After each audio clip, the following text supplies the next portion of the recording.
Hello, chat. It is I, Starshard Zero, friend of Urban Venture, and Ice King of Space. Hey, Arpeggiatura is here. Hey, Arpeggiatura. Thanks everybody for showing up tonight. Full disclosure, I was going to play Sid Meier's Alpha Centauri tonight, and I did say that, and I did originally have that as the stream title.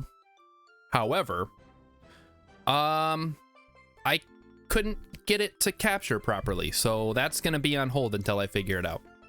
So tonight, instead, we're gonna be playing a brand new game, just came out yesterday, and it is pretty cool. It's a city builder. We're under the water. We're under the sea, to quote a song. This is brand new. This is choice stuff. I'm always bringing you the hottest of the hot new games that are awesome. And let me end. Well, I'll just let it's almost done. We'll let the song finish. It's a good song. Fun fact, chat. Hopefully that doesn't get copyright striked, because that was a MIDI, and I don't actually know if MIDIs are typically in some kind of thing, but whatever. If the start of the thing gets muted, who cares? The stream starts now. VOD watchers, skip to 3 minutes 45 seconds. Here we go. I have to capture the game first. Hold on. I jumped the gun a little bit. Hello? There we go. This game better okay, it is capturing just fine. Perfect. So let's head on over. All right, let's make sure everything is working. So we're going to start a brand new game. I'm going to get chat up on my other screen because I didn't do that yet. Hello? I couldn't unlock it for some reason. Chat, have I ever told you guys how much I hate tablets? Just don't like them. Give me a good PC any day of the week. Emmykins is bringing over some drink options. All right, so let's run them by. We have citrus punch. Let me get to the big screen for this. We have citrus punch. There you go, citrus punch. We've got tropical punch. I think I'm leaning towards tropical punch. We have fruit punch. I don't know what the difference is between a fruit punch and a tropical punch. And berry punch. I'm not a big berry fan, so I'm thinking either fruit punch or tropical punch. Let's narrow those down. We'll hand those off to producer Emmykins. Made with real fruit juice from concentrate. 5% alcohol by volume, contains 1% juice. What's the rest of it? Jeez. Okay, so fruit punch is, it doesn't say what's in it, but I think there's orange, cherry, and apple. I'm going to go with tropical punch. That's got pineapples in it, and you guys know how I feel about pineapple. I feel good about pineapple, is, you don't know. So there we go. Chat is set up. I can read chat. I'm going to crack open this tropical punch here. Here, let's do it right next to the mic so you guys can get the full force. Okay, well, probably didn't come through perfectly. Pineapple's good for you. That's right, Arpeggi. There it is. He knows. He knows the secret. So here we go. We're heading underwater. Let's name this Deep Sea 9. Nah, we need something cooler than that. Startopia. Sure, why not? Startopia sounds good. Let's pick a banner that reflects. I mean, that's pretty star-tastic. The pirates. Okay, all right. A seahorse, very cool. An anchor, anglerfish, something, an octopus, hammerhead shark, something, a shell, a lines, something from Stellaris. A star. Oh, wait, star. There you go. Perfect. Right there. We got him, chat. And we'll just go with a nice teal color. Let's pick a nice, fun-looking one. Blue Caldera sounds fun. Like Blue Harvest, which was the working title for the original Star Wars. We were bound for the stars. That's kind of loud. Hold on, chat. I don't know why that's so loud. Let's just skip that. It just says, like, oh, we're going to go to space, but then an asteroid hit, and now we have to live under the water. It's pretty boring stuff. Choose a location for your people to build the subsurface base. All right, well, let's find a good spot. So we have green, which is fertile land. Red we can't build. Blue is the abyss. Dark blue is the abyss. Ore-rich areas. So we want to build close to oil and ore-rich areas. I'm not actually radioactive area. That doesn't sound good. I don't see any ore-rich areas. Oh, wait. Oh, yeah, there they are. It's just like a lighter blue. Okay, where's the caldera itself? Caldera is way up here. You can't actually build on the red. So I'm actually leaning towards building like right here. But maybe we kind of push it to... We don't want to put too much on the fertile land because that's going to be important. What is this? This is crude oil? Maybe just like right here. You can kind of tuck it in the back a bit. How far back can we go? That's as far back as we can go. Man, this is tough. It's always hard in these games trying to pick your starting location. Maybe just like right here. And that'll leave some space to the sides that we can work with. Sure, whatever. Welcome, Sea Mayor. Leading an underwater colony is a great responsibility, but we at the New Atlantis have no doubt you can handle it.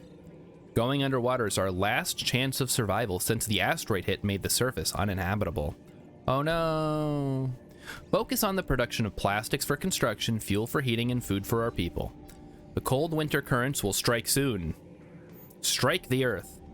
Build a beacon of civilization and give hope to mankind in these hard times. Hard times, huh? Follow the tutorial. All right, there's going to be a brief tutorial.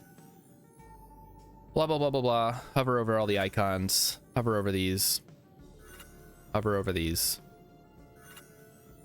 Pause the game. Turn the game back on. WASD, move the camera. Move the camera. Rotate the camera. Zoom in. Rotate the camera. There we go. I think this is one of those games where it always does the tutorial when you start, kind of like Timberborn. We want to make a gatherer's place. And we want to put it someplace close, but not too close. So we also want to leave some space for our drones to go. Yeah, that seems good. Yeah, I think you can turn it off in the menu probably, but I'm not gonna bother. We'll roll with it because it kind of remind me how to play, because I only played for a little bit last night to see how the game worked.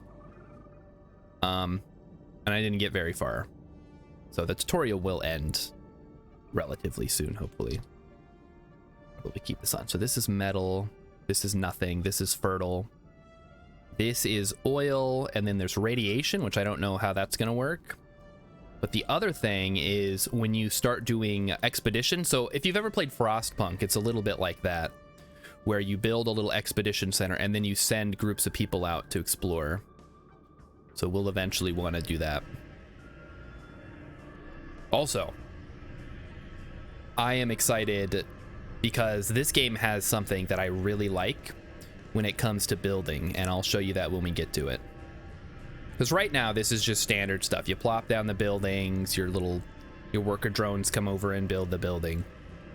But where do your people live? I might hear you ask. How is the tropical punch? I should probably start drinking it, actually. It's good. That's a good tropical punch. Open the jobs board and automatically assign workforce. Okay. Find the most efficient location, then select and place a sponge collector. Oh, baby. Where's SpongeBob when you need him? So we can get 105 if we put it right here. I'll take those odds. Tutorial will continue after construction is half complete. Nice. You like the grid system? I love grids. This game has everything in a city builder that I'm looking for. It has grids. That's basically it.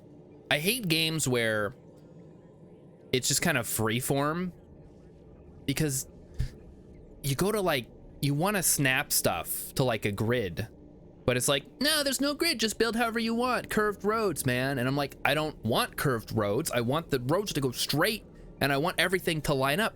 SimCity 4 was great for that, and then City Skylines comes along and everybody's like, oh my god, City Skylines is the best game ever. And I'm like, yeah, but have you ever tried to make a grid? Because I'll tell you, it's not easy. It's like, yeah, the map is a square, but good luck figuring it out. Everything's always going to be a little off center in that game, unless you take a lot of time at the beginning to make sure that it's aligned with the map and not just with the roads. Oh boy. City Skylines is great if you want to like paint a city, but it's not, it doesn't scratch that itch that I'm looking for with these city builders, which is resource management, space management, efficient building. It also has adjacency bonuses, which we'll get to shortly. So we're going to build an oil platform, which we need to build in the oil. And we are going to start right here. So what is the most amount of oil we can get? I think here. And then, so if we build there and we build there, we get 100%. Okay, so that'll let us build two oil thingies right next to each other, which will be important later. There we go. Crude oil needs to be refined into fuel, which we will do here at this fuel refinery.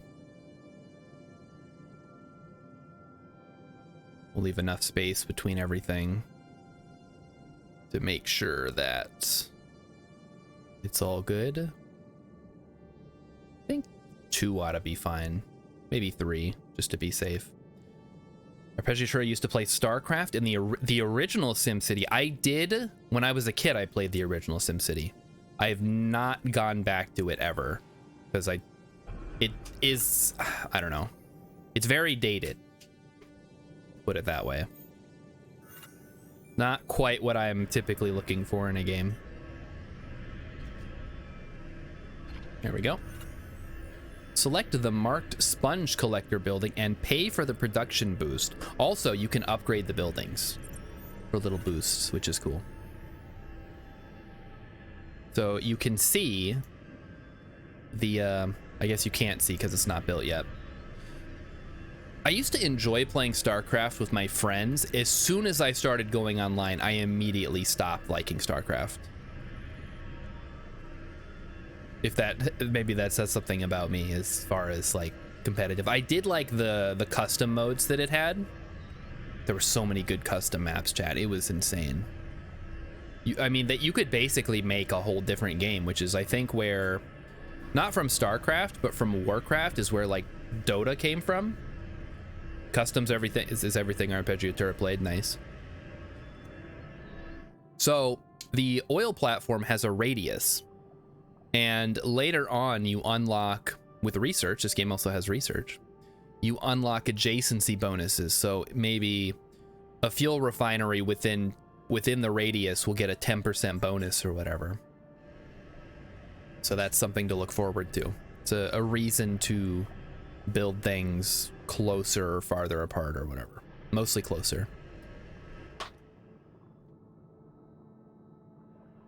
Okay, well, we're just waiting for the construction to finish. Also, just this game also reminds me of another game I played when I was a kid. It was like Moon Tycoon or something like that. I've never been able to find it. I think it may have been I don't know, like malware or something. I think we'll just plop that I'd hate to put it right there. What if we line it up like this? Let's push it over here. Yeah, we'll use the 3. I think the 3 part looks good. And we'll have to roll with that. Connect your plastics factory with pipelines, which we will do now.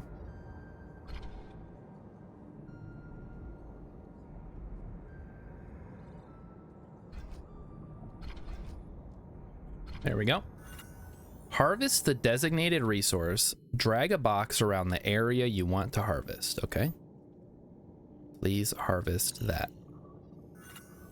Open up the research screen and research the tidal turbine. I'm on it. But what else did I play as a kid? I was talking about Moon Tycoon. So Moon Tycoon was a game. It was kind of similar to this. It was a city builder. And it plopped you on the moon. And you had to build up a colony, and you could focus on mining. You could focus on moon tourism, like you could build lunar hotels, and like tourists would come and stay. Almost kind of like a little like KSP, I guess, like what Urban is doing in his moon hotel. But the game was janky and buggy, and I think that might be part of the reason why I can't find it anymore. But you know what? Hold on, chat. What if I just look it up right now? And then I can find it on like GOG. Moon Tycoon. Moon Tycoon on Steam. Released in 2001. There, it's literally right there, chat. I could be playing that instead of this. I'm not going to because it's not a very good game. You wish I could find it. I just typed it in and found it immediately. It's on Steam. I've just been lazy, I guess, all these years. Not a great game, but it did kind of like spark my further interest in city builders, because I grew up with city builders. I played Caesar, I played Pharaoh and Cleopatra. I played a lot of RTS games, of course, which are kind of city builders, I guess, in like a way. Arpeggiator used to love battle chess. I don't think I've ever played battle chess. I assume that is like chess, but it's like wizard's chess or whatever they play in Star Wars.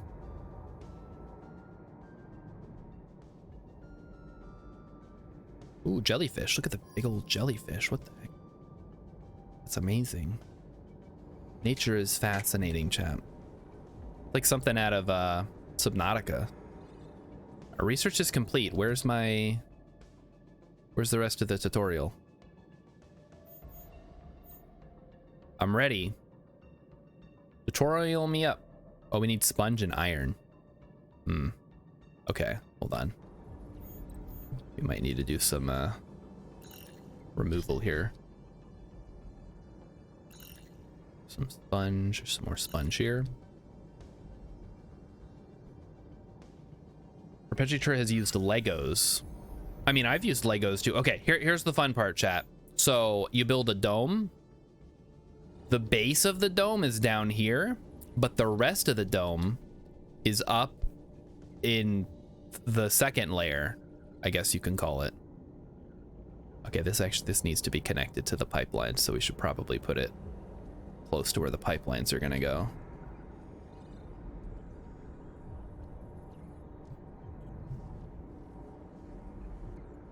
Yeah, that's probably fine. Tutorial will continue after construction is complete. So you build this foundation down here, but then once it's done, you actually go up into the dome layer and you can build buildings inside each dome individually. This game is surprisingly exciting for a city builder. That's just me. That's just me being excited. What is this? Is this an old cargo container or something? No, who cares? It don't matter. None of this matters. There is also, we can speed up time here. This is one of those rare games where I don't mind speeding up time because there's just nothing going on at the moment. In stuff like oxygen not included, I find that I feel a lot better about playing on slower because I can sort of like take my time and look around the colony and watch the dupes go about their jobs. And if something goes wrong, I can respond a lot faster than if I'm on max speed and then like, oh no, there's an alert. Oh, my dupe is dead because I was not paying close enough attention or something like that. This also reminds me, when I was in middle school, my parents got an aquarium and we had all these fish, and it was just so cool to kind of just like watch the fish just swim around their little aquarium home. This kind of reminds me of that a little bit too. All right, so that's done. Toggle between ground and dome view. Here it comes, chat. This is it. Boom. Dome. Select and place 2 houses inside of your dome. Well, I can play at that game. I would like to place 2 houses, please. 1, 2. Open up the research screen and research the oxygen generator. It's a generator that runs on oxygen or it generates oxygen. Select and place a tidal turbine on the seabed. Okay, we can do that. All right, Mr. Tidal Turbine, where are you gonna fit best? Probably somewhere like right here, so that we can link it up to the main pipeline easily. Okay. Place an oxygen generator on the seabed. That's okay. It's a little bit tougher, but I'm sure we can figure something out. How about right here?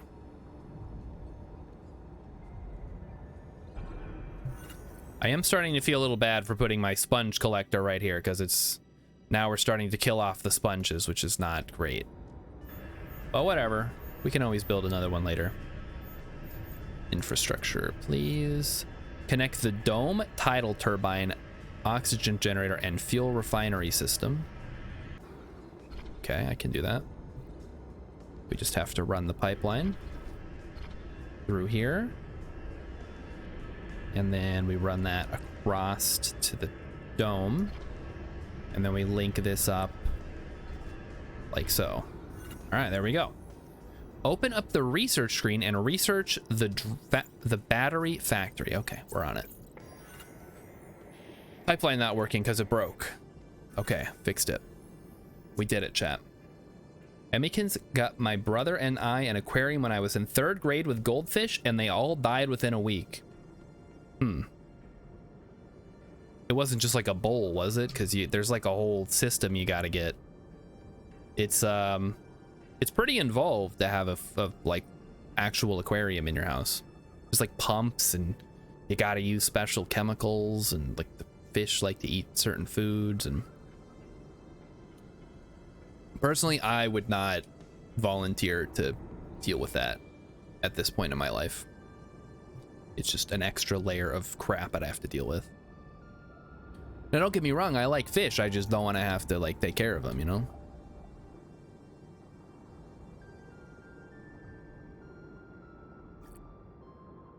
Hey, Sartari's here. Oh my gosh, Sartari, I'm gonna DM you this weekend. I've been thinking of some ideas, and I know you have the artistic skill to realize them. Super hyped. Arpeggiatur's brother is allergic to almonds? I am mildly allergic to almonds, I think, because it makes my throat tingly. Oh, hey. That's looking good.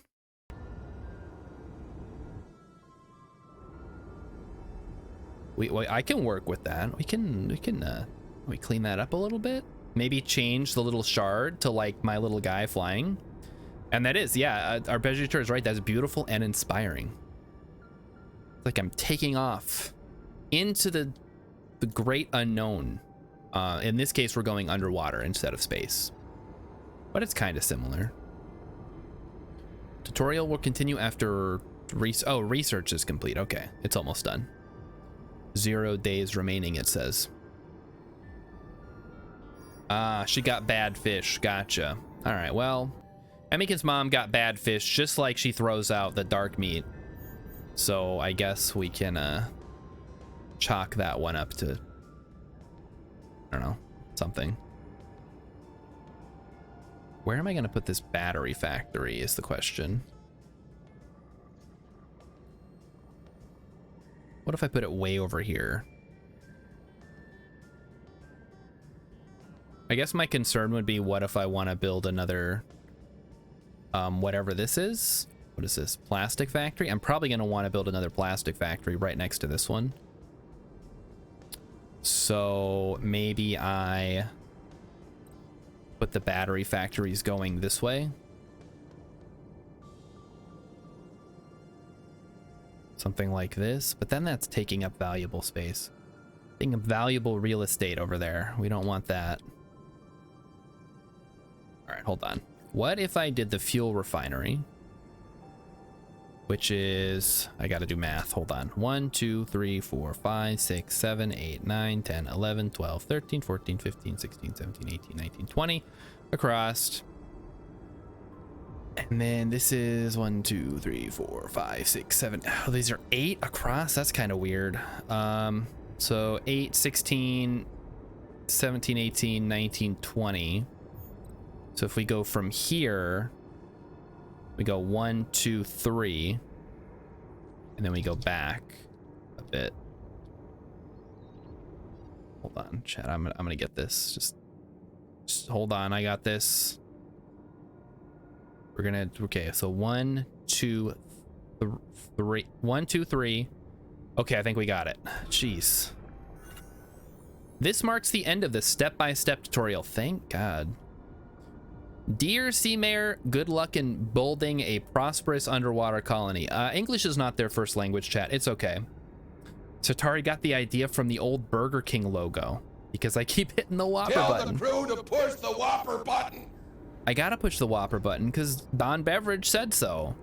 What Don Beverage says goes on this chat. He's my mentor.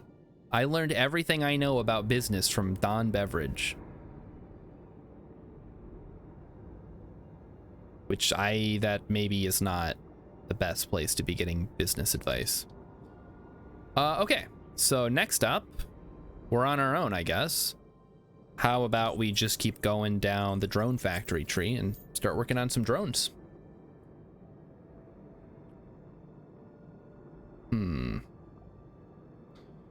Emmykins did, uh-oh. My audio and video is out of sync. Hold on. Oh. That's not great. How do we fix that, chat? Hold on. First, I'm gonna do this. We're gonna save the game. Say this is Twitch save. Exit the game. It just fixed itself? Oh, well. All right. Yeah, it does look like it's fixed now. Maybe it's because I paused the game. So let me open up the game again. After these messages will be something has gone horribly wrong. Okay, we're good. Something's being funky on my PC, chat. This is weird. Hold on. Hold on. Let me check everything. Is somebody who's eating all the memory? Which one of you guys is eating all my memory? Firefox, is it you? I'm looking at you, Firefox. It's OBS. Okay. OBS is eating all the memory. Wait, it's loud again. No, there we go. Fixed itself. Okay, back to the game. That's not the game. There's the game. Hey, we're back. All right, thank you for pointing that out, Sotari, even though it fixed itself. I don't know why it fixed itself or why it got out of sync, but it's fine now. Everybody's happy. All right. Let's keep fun times rolling here. How's our sponge factory doing? 104% is still pretty good. Gatherers are still working at 100%. That's good. Also, our new industrial sector is coming online, it looks like. We have surpluses of everything. And we have a nice dome. Insulating houses is a great way to lower the fuel cost. Hey, don't tell me what I gotta do. I know what I'm about. Arpeggiatura built his equivalent of a comfort food deck on Magic the Gathering Arena. What is the deck, Arpeggiatura? Share with us. Share with the rest of the class what kind of awful, horrible deck you made. Chad, if he says red deck wins, he's gonna get a timeout. Actually, you know what, chap? I would rather face a mono red deck on Arena at this point than that awful historic brawl deck with the timekeeper. The guy who makes a midnight clock when he enters the battlefield. Fuck that card. They need to ban it. Or at least put it in the same queue as Golos and all the other unfun commanders to play against. Okay, next up. Plastic factory in proximity of drone factory gains 10% production bonus. Okay, I like that. Well, let's start with the... Let's start with the Sea Hunter's line. You know what? Let's just keep going down the upgrade tree. So we are now going to build a drone factory, which apparently needs to go close to our plastic factory. So we're gonna put that also close to our habitat because I've got streamer brain, because humans have to work at the drone factory. So you want it to be human centric, I guess is the word I'm thinking of.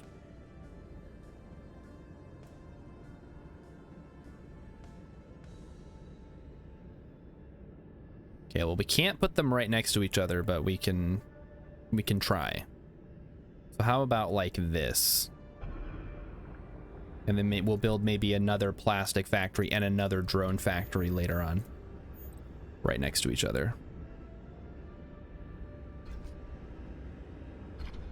Just run that over there, and then we'll link this up. Perfect, looks good. An artifact that untaps, oh no.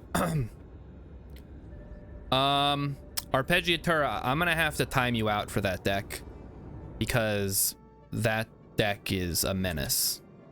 I'm not gonna time I'm not gonna time you out. That's stupid. But that is, everybody hates you if you play that card. Or at least I do.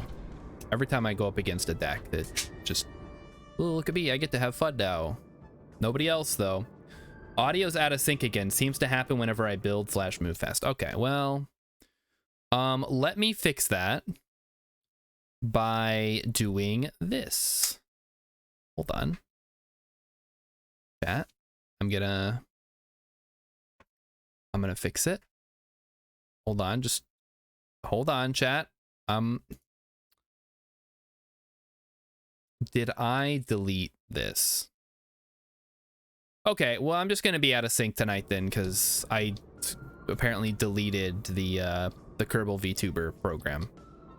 So that's great. That's cool. It's a comfort food deck. That's fine. Whatever. Who cares? I basically stopped playing Arena. I'm at this close to stopping Snap too, because man, I'm getting angry at some of those matches. Underwater fields are a great but expensive way of producing basic food. Okay, thank you. Currently dealing with a power shortage. And hey, Vulcan Rider, how's it going? Hope you're having a good Friday. Hope everybody had an okay week. I say okay because as much as I would like everybody to have a great week, I know better than that. So I hope you had an adequate, mediocre, acceptable week. And if you had a great week, that's awesome too. I want to remind everybody, if you're listening to this, if you're listening to the VOD this weekend, or I guess Monday, I don't know. Me, possibly an alien, and Emmykins are going to be doing a very special Tuesday stream, pending any further postponements on possibly an alien's part. So we're all going to be together. It's going to be sort of a, I guess, a podcast type format. We're going to be looking at some weird internet stuff, and everything is going to be pretty funny and cool and maybe a little weird.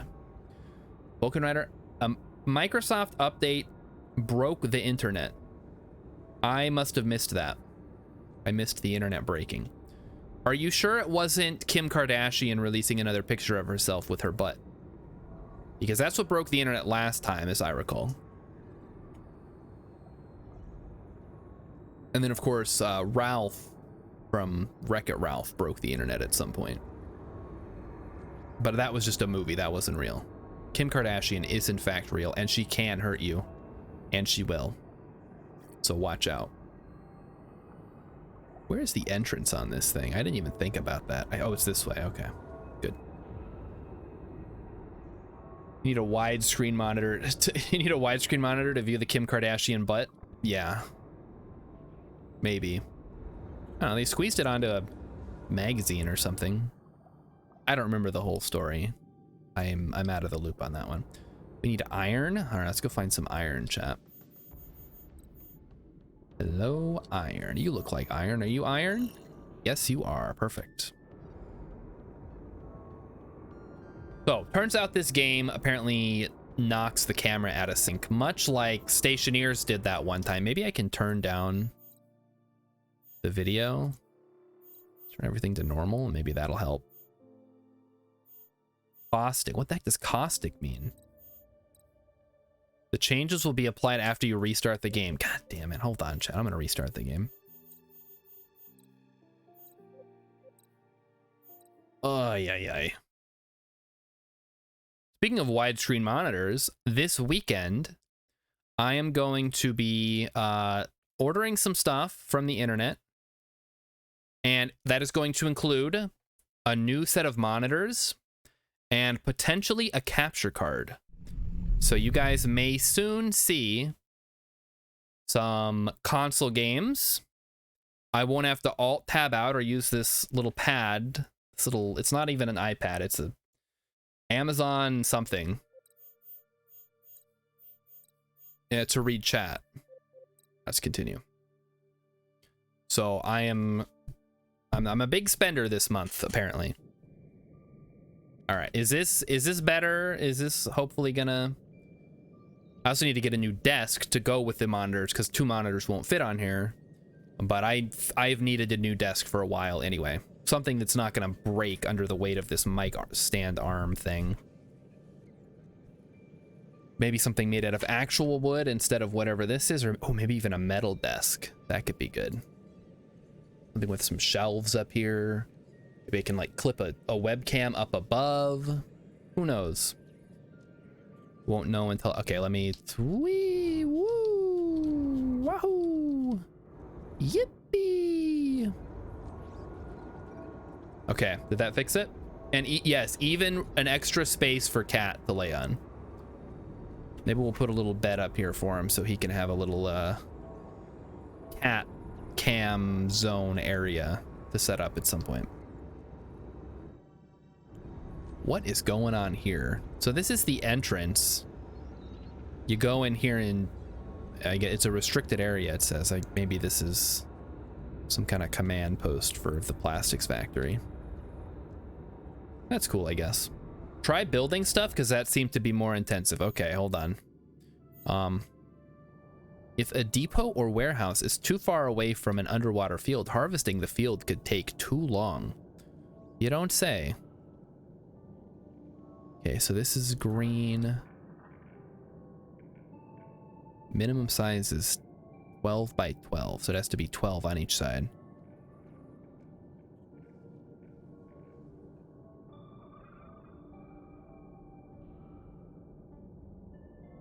How do I want to press R to rotate. Right. All right,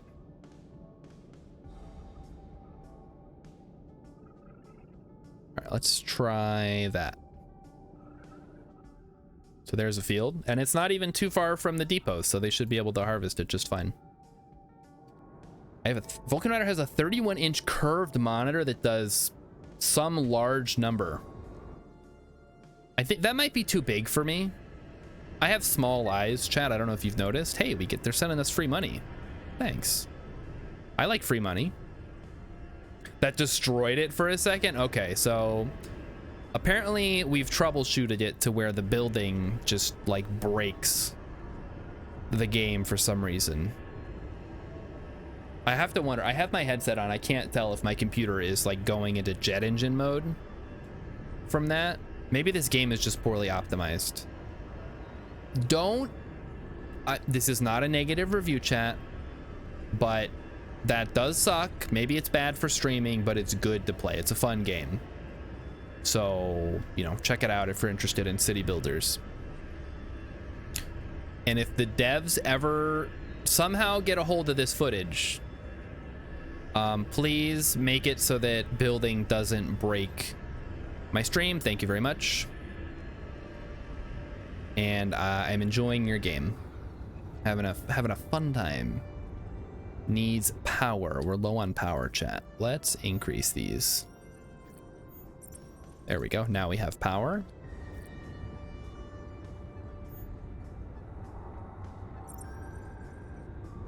And it is time to start increasing production. And in fact, I'm going to make another drone factory because I can. Where's the entrance? There we go. We want it like that, I think.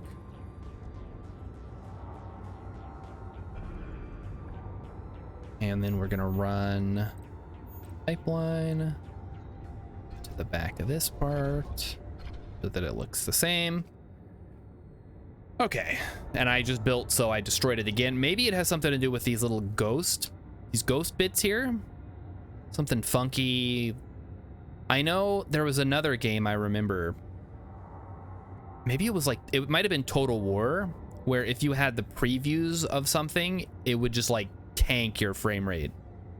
It was bad. But I don't know if there was ever a solution for that, or if Creative Assembly just was like, whatever. Who cares? We're the only game in town. You gotta pay. Speaking of, we're the only game in town. Wizards of the Coast.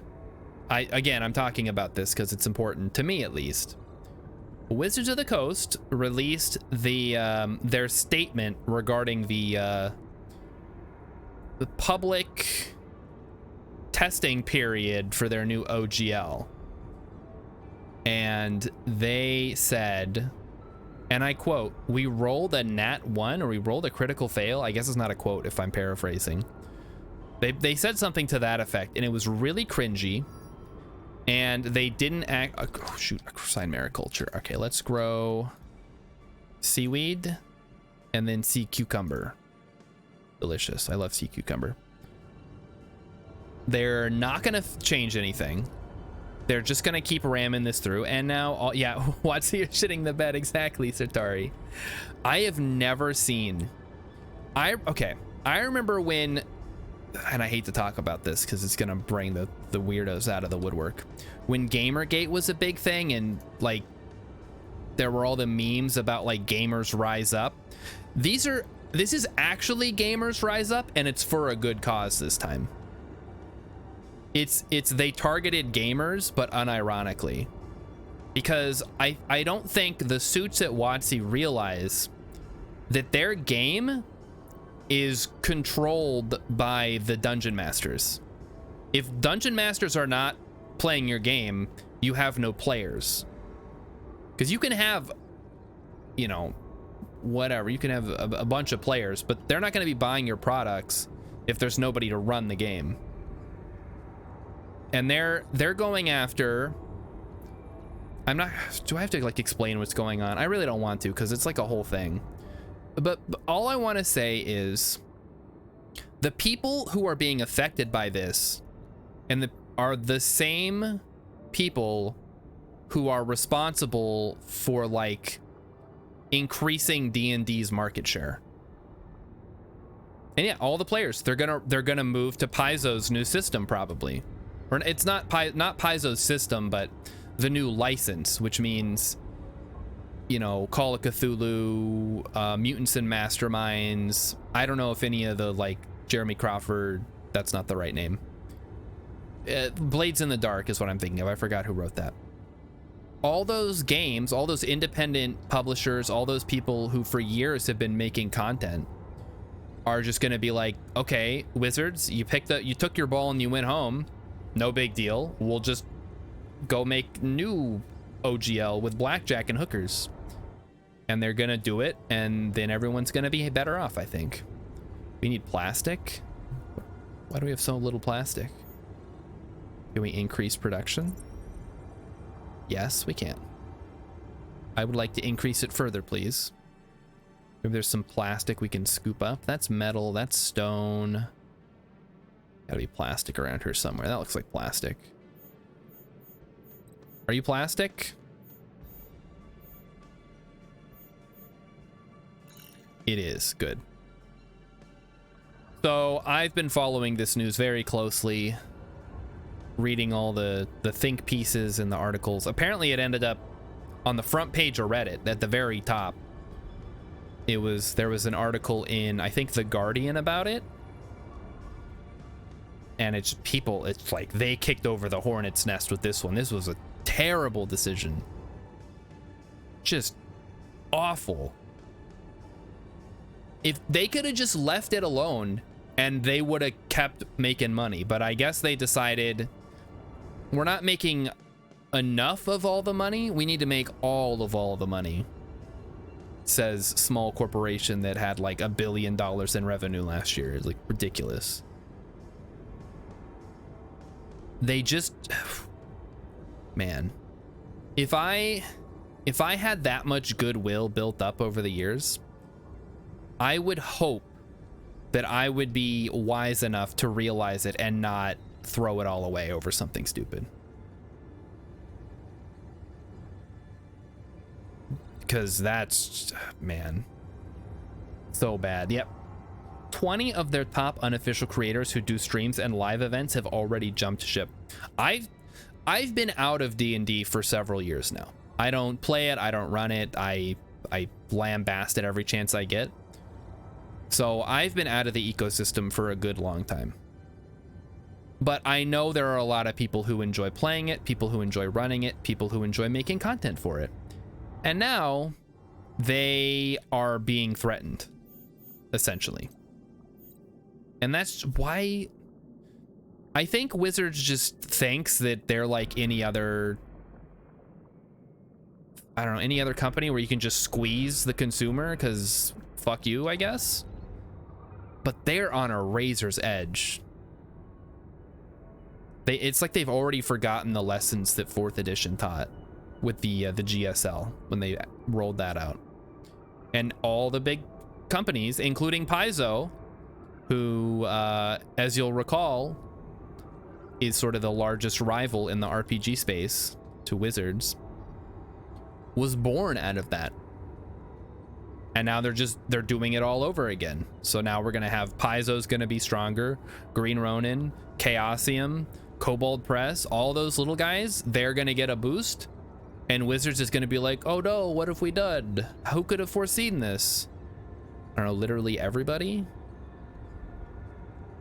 It's Satari. I'm glad you're also following it, because sometimes I feel like I'm talking to a wall when I'm like, hey, did you hear about WotC and the OGL? And they're like, what? And I don't mean to poke fun specifically at Arpeggiatura, but that was I went into his stream earlier and I'm like, hey, did you hear about the blah blah blah with the blah blah blah? Because he plays Magic, which has also been getting shit on for the last year, which is another reason that I've kind of been moving away from that. Not that you know, other mobile games a la Marvel Snap are any better as far as monetization goes. But I don't know. Is there like a way we can form some kind of, I don't know, group of people who agree to like live by a code of ethics? Like, hey, I will not cheat you. I guess I can start that. Hey chat, I will not cheat you. Here are some guarantees you can have for me going forward. Feel free to clip this and post it wherever you want or bring it up if you think that I'm violating this. You will get no sponsors unless... No, oh, nope. Okay, Sotari says nope. Okay, never mind. I guess we won't then. Either I will take no sponsorship deals that I have not already run past chat. So if somebody comes to me, who's like a good example? If Raycon comes to me and is like, hey, do you want to do a sponsorship deal? I will first go to you guys. I will say, hey, does anybody have any like ethical issues with me taking a sponsorship from Raycon? Or insert company here. There will be an open dialogue about this, because I don't want to end up being one of those guys that was promoting the fucking fake lordship crap. You take, oh, okay. Sotari says get that bread, king. Okay, well, again, if that's your attitude, then that's also fine. An open dialogue, yes. That something that Wizards should have had with the community. Exactly, that's what should have happened first. We're low on plastic, apparently. Okay, can we get more plastic, please? We need more plastic. So that's number one. No sponsorship deals without running it by chat first. And if your response is get that bread, king, I'm fine with that too. But I don't want anybody to feel like, oh, you know, I don't think you should take that company sponsorship because they exploit gamers or something. Number two, this isn't really an ethical thing, I'm just putting it out there. If anybody who is a streamer or a YouTuber or whatever wants to come on the stream, no matter how small, you're welcome to. Just like DM me and we'll set something up. I'm not gonna be one of those guys that's like, oh, you only have 100 followers? Yeah, next. Because I am currently small, and if I ever become big, what the heck is going? It's like spazzing out. Okay, that's hurting my eyes. I won't look at that anymore. So I don't want to be one of those content creators who's like completely unapproachable, because that sucks. Sotari hates the Nestle company, but if they want to pay you their money, take it. That's certainly a good way to look at it. My mom used to work at a Nestle factory, and she would bring home boxes of chocolate like weekly. It was a great time to be 4 years old.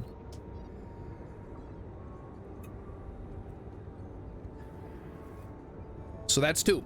So number one, I will not take any sponsorship deals that we don't talk about first. If I ever even get that. Number two, I will always remain approachable to everyone. You can write that down. You can DM me. Just don't be like an asshole, obviously. Like, but if you want to be like, hey, I'm such and such and I do this and I would love to have you do a collaboration. So long as you're not an asshole, I guess that's subjective, but you know, I don't want to be associated with somebody who's like, oh, a Nazi, I guess. Let's just say it. So if that's the kind of person you are, then nah, I'm not interested. But if you're just like a regular guy or girl and you like play video games or whatever, and you want to come on and talk about something, or you want to play a game together, sure, whatever, feel free. Number three, because this is a list, it has to have at least 3 things on it. Chat, help me out here. What do we got? I need a third thing. Yeah, and you've got fucking big tits, and I'm gonna tell everybody I saw. Okay, good one. I like that one. We'll throw that on the list too. Smart kid. He really knows his stuff. this is our fuel refinery. Can we need plastic to increase the plastic output of the plastic factory, but we don't have any plastic to do that. It's a chicken and egg type situation, I guess.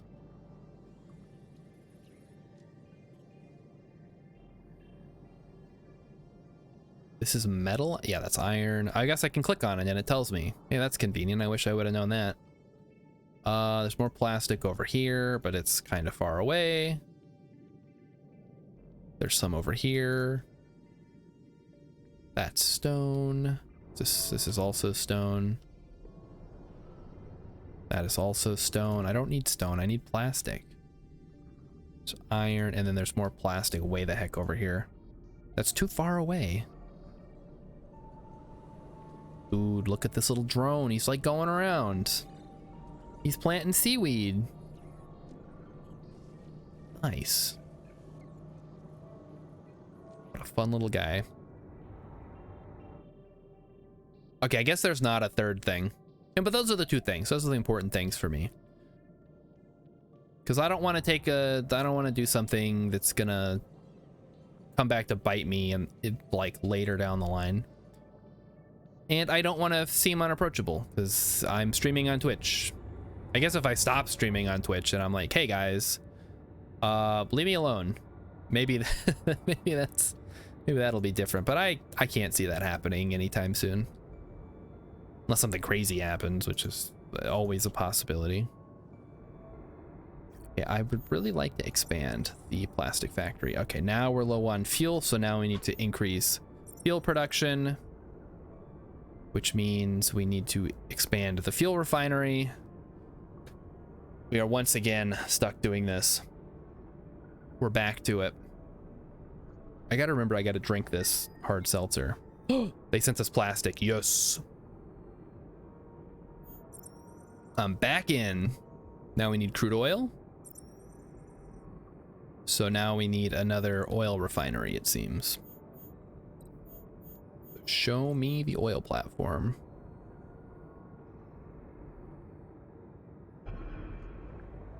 Okay. Now we're gonna grab the pipeline. 1, 2, 2, 3. There we go. Beautiful.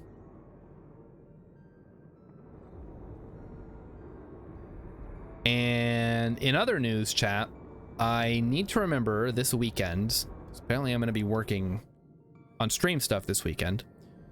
Me and Urban Venture are going to be doing some kind of collaboration thing in the near future. So if you are not already an Urban Venture fan, which I think everybody who is here is, make sure you are familiar with him. And I said I was doing the thing on Tuesday with Alien and Emmykins. Me and Ice King will probably do something at some point if I can ever figure out when his schedule is, because I think I'm the one with the most restrictive schedule, because I have an actual day job that sort of limits my potential streaming hours most days. But I am looking forward to doing more collaborations in the new year. 2023 is the year of the collab. Are you going to do the roller coaster? Are we going to the roller coaster of love? Atari, he never gets to watch Urban because he streams at like weird hours. Yeah.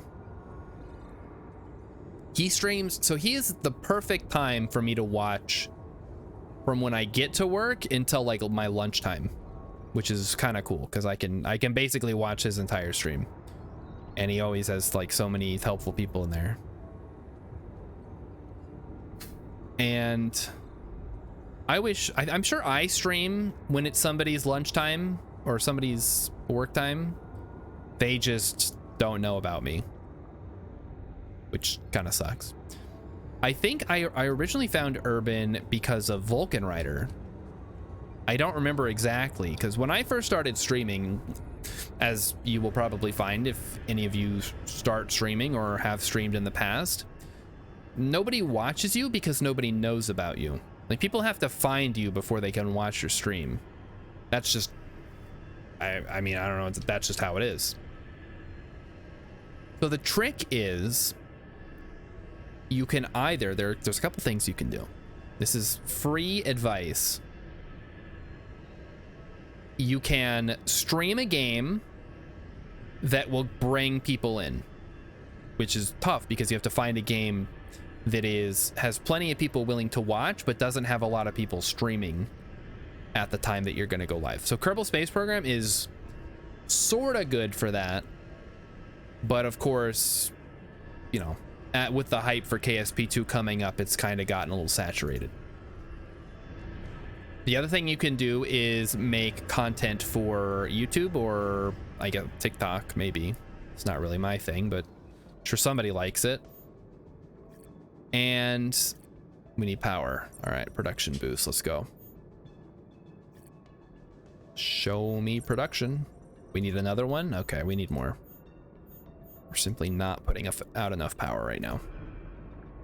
And that is making like produced content or produced videos, whatever, where people can find your video and be like, hey, this guy is cool. Oh, he streams on Twitch. Let me go check that out. And then the other one is just, I don't know, like getting enough people. Vulcan Rider tried to link Star Shard to Urban. Yes, exactly. You got me hooked on him, and then he got everybody hooked on me that is available in the evenings, which I appreciate. He basically got me and several other people to affiliate by virtue of like rallying the Kerbal community, which is like super cool. He's a cool dude. What am I going with this, chat? Sometimes I just ramble, you know? Just kind of happens. That's just part of streaming. But we need power. We just need to finish making this tidal turbine here, and then we should be good on power.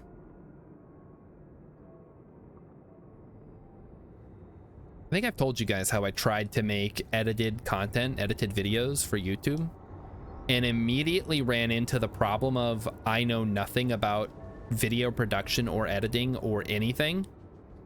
And so I just gave up. I admitted defeat almost immediately, because there's a lot, like even like a crappy video, unless it's just me uploading the streams, obviously, if somebody's just taking raw footage, doing no editing whatsoever and just throwing it up on YouTube, that's one thing. As soon as you start doing stuff like cuts and adding audio and overlaying different tracks and transitions and whatever, it just, oof, I'm done. I'm out. It is completely outside of my scope of expertise. Vulcan Rider says, I have found as a viewer, there are two types of streamers. There are the hot ones. He didn't say that. The ones that play the hot and popular game, the ones that build a community, like a guy I watch on Twitch named Subbrief. He plays that sub game that you're always telling me about.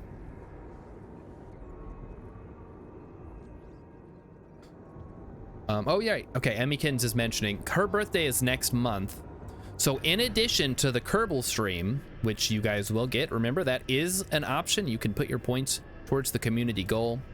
Get Emmykins back in the chair for a Kerbal stream. She'll be playing KSP.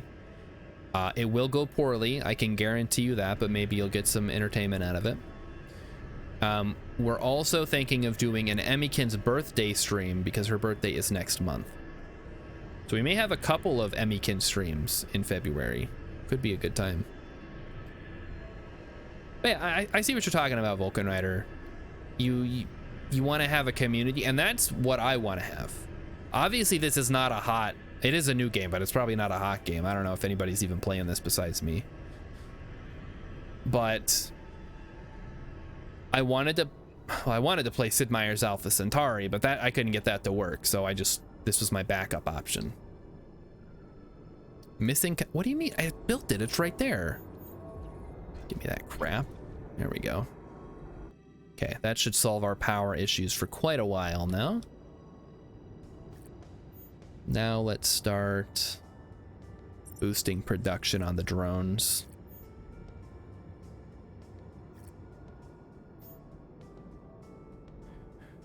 Ooh.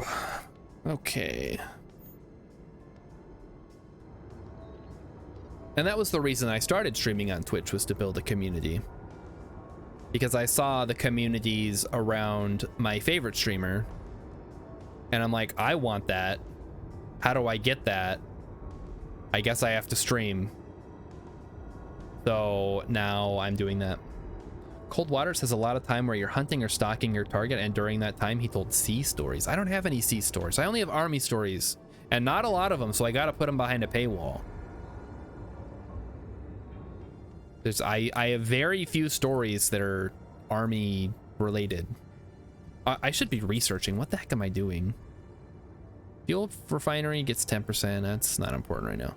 Plastic factory in proximity of drone factory. Yeah, we'll take that actually, because we have a plastic factory right there. What else? I can tell stories of when I was in school, if I can remember any of them. So basically, my entire life, up until about the time I was 30, was just me secreting pure cringe. That's not true. Okay. So from about the age of 10 to about the age of 30, so that's 20 years of just pure cringe being excreted from my body into the environment. There are 9 people currently streaming this. You're the 4th biggest. I'm right in the middle. Amazing. Hopefully, just maybe we'll get a chance to raid one of these new peoples, or maybe they'll raid me. Whatever. We'll do a little cross-pollination. Maybe meet some new people, expand the community a bit. Maybe you'll find somebody that you enjoy. Anybody who plays a game like this is probably somebody I would be comfortable hanging out with. Because it takes a special type of person to play these weird city builder games. Dude, what the heck is going on here? Is that a conveyor belt? This is the battery factory. Okay. It's just batteries like going through a conveyor belt. That's kind of cool. I'm always fascinated by the little, like, the designs that go into these buildings, because ultimately this could just be a big square. Like, realistically, you don't have to put all these details on here, but they did. They put these little details on here, and it's so cool. It reminds me when I used to make stuff in Lego. Like, I'd build these Lego buildings, and I would just add little, like, weird bits and bobs to, like, add to this idea that it's an actual functional piece of whatever it was. I miss building with Legos, chat. I wish I still had my Legos. Unfortunately, when I moved out of my parents' house, I forfeited all rights to my Legos, so I have no idea what happened to them. I will take property tax so we can get more money, please. I'd like to start charging a property tax on my citizens. Thank you. So there's one of our citizens. This is Bryson. Hello, Bryson, who is a human. Oh, okay, it just says human at the top. I'm like, why does it have to be a human? I guess what else would it be? They have fish people?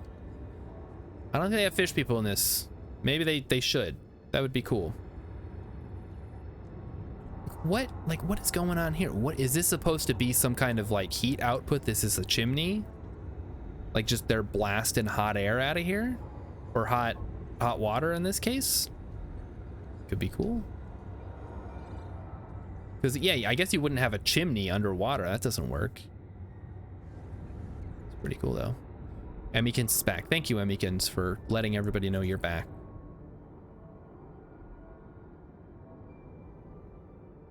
Emmykins is back, everyone. Is this supposed to be solar panels? Maybe. even though we haven't unlocked them yet.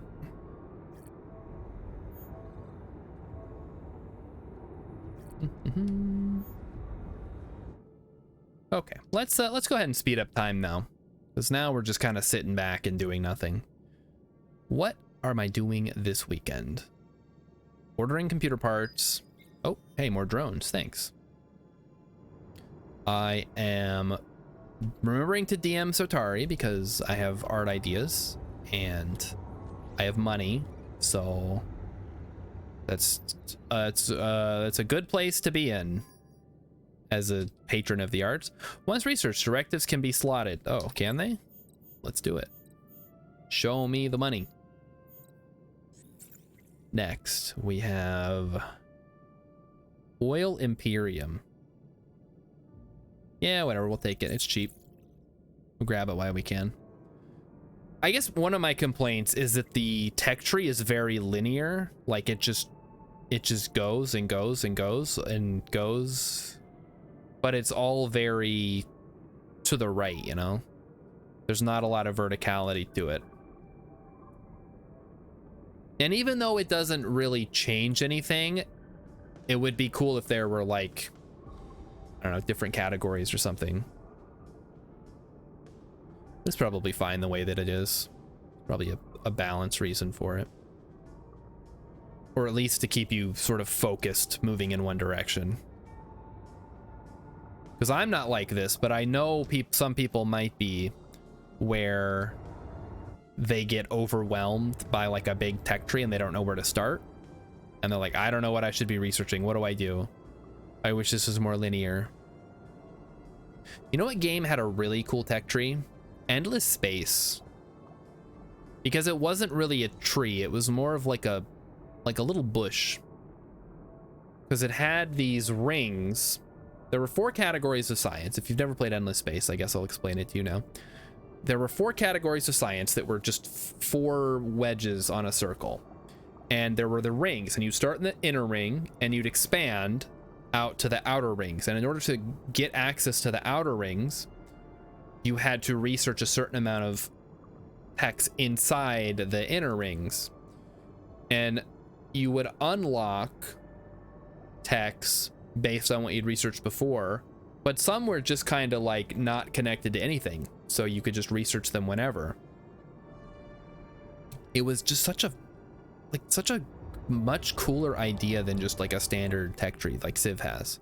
Nothing against Civ. Like Civ is meant to represent historical, sort of an alternate history expansion of technology through the ages. So it makes sense that it would be a little more linear.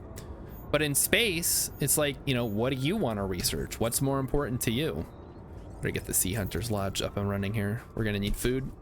Ah. I think I'd like to see more strategy games explore the idea of the tech tree. Atari wants to remember a game. All right, there was a Space 4X where the tech tree was randomized. Stellaris, and this doesn't answer your question, but originally in Stellaris, they had different warp drives or like different FTL types, which they eventually got rid of in favor of hyperlanes. But I want to say the game you might be thinking of, do you know like approximately what era of gaming it's from? Do we just want to like look at games, chat? I kind of just want to look at some awesome games from like old 4X games.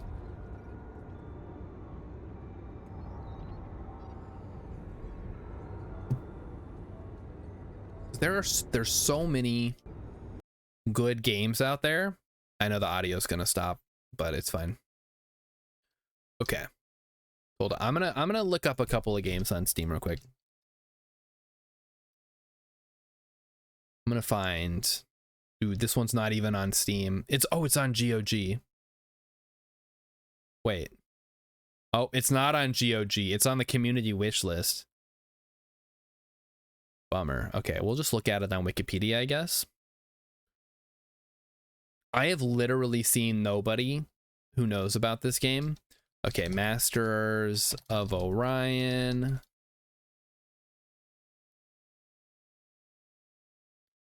Is this the new? No, this is the new Master of Orion. I don't want this one. I want the old one. Master of Orion. From Microprose. Hey, we were just playing a game from Microprose. Man, they made some good ass games. What the heck happened to them? They made XCOM, they made Colonization, and I think Civilization. What was the other one I was thinking of? Galciv.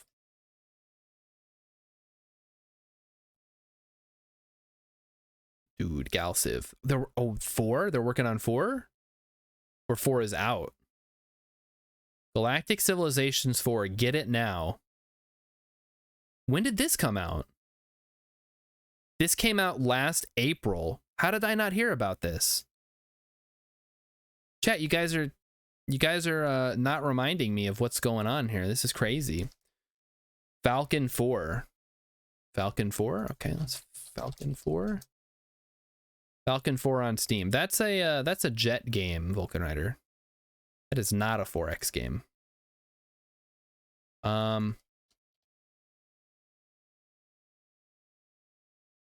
X. Sword of the Star. Was it Sword of the Stars? The one you're thinking of, Sartari, that has the random tech tree? Sword of the Stars, complete collection, original Sword of the Stars games, and the 3 expansions, Born of Blood, A Murder of Crows, and Argos Naval Yard. I have not played a lot of Sword of the Stars. All right, let me get back to the game, because if somebody comes in, they're going to be like, oh, but you said you were playing Aquatico, but all I hear is nothing. All right, well, we're back. You don't remember the name at all?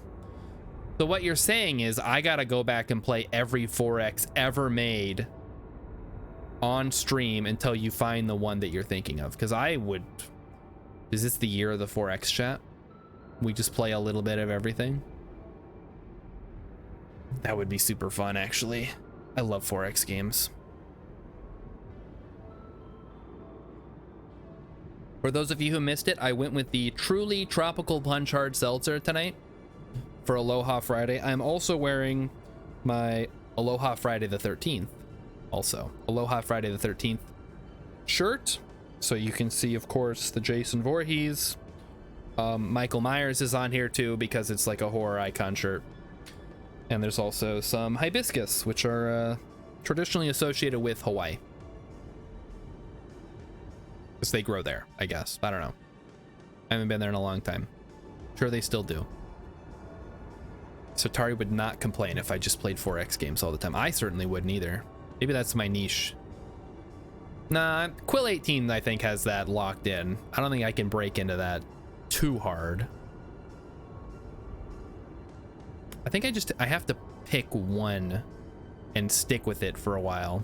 Maybe I was watching a video earlier about Humankind, which is sort of the... Who's the company that makes the Endless Space games? It's that company's, I think it's Iceberg Interactive, maybe? It's their answer to Civ, but it has not been doing super hot. Sea Hunter's Lodge in proximity of Fisherman's Hub gains 10% production bonus. Okay, we'll do that. So this is a gatherer's place. The Star Shard text is covering Jason and Michael. Oh, hold on, let me... It's up here. I don't want to like stand up, chat. Can you guys just say that you see it, please? Thanks. Okay, so we need a Fisherman's Hub. We'll just plop that right there. And a Sea Hunter's Lodge, which I guess needs access to the pipeline. So we will run that over. Oh yeah, we already have it over here for the most part.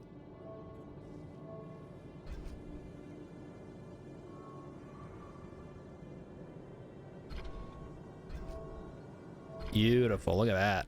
That's good stuff. Okay, Emmykins can see it when I lift it up. Good. Good. And if you're wondering why I put that text there, I thought it looked cool, first of all, and second of all, it was useful when Emmykins was streaming so people wouldn't think that it was me. Like if somebody new shows up and they're like, oh, this is oh, this must be Starshard Zero, and then they come back later and they're like, where's Starshard? Who are you? I'm like, oh, well, I'm actually Starshard. I'm like, well, I unsubscribed because I don't know who you are. So I put a helpful label there to differentiate who's on screen or who's on the cam at the moment. Hopefully that clears up any confusion for anybody ever for any reason. All right, we got the Fisherman's Hub down. How are we doing on our drones? We have 5 idle drones. We are starting to run low on idle drones, so we should probably start working on that.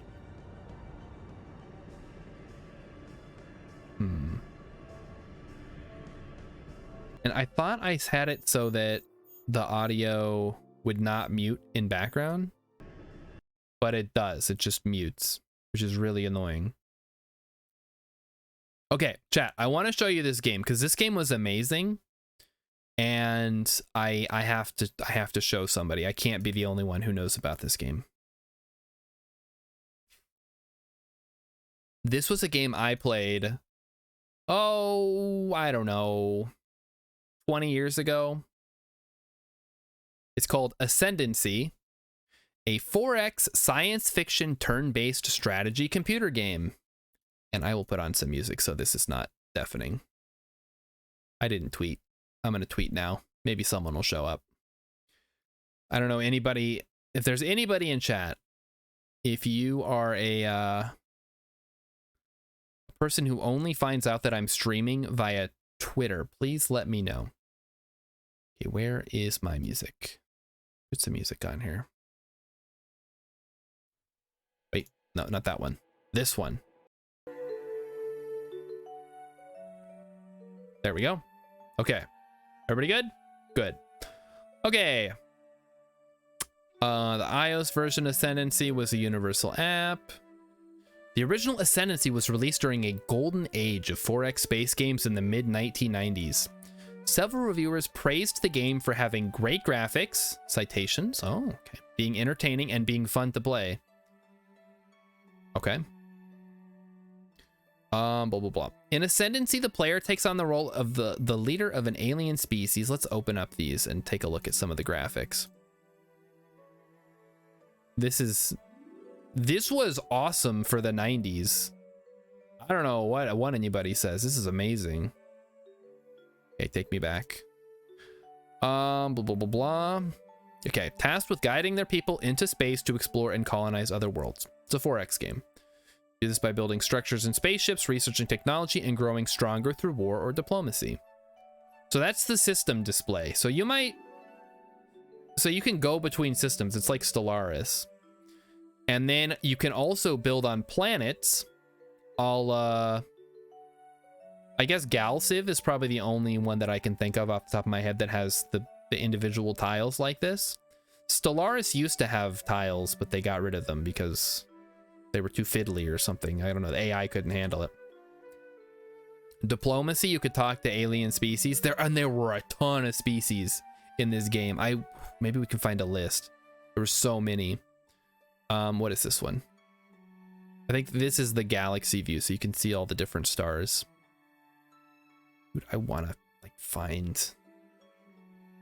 In 2010, there was a remake for iPhone and iPad. Said the game would be similar to the original, but with a complete overhaul, and it has since been removed. Boo! Bring it back! Bring back Ascendancy! I need more. Chat, I need to play this game. I can't.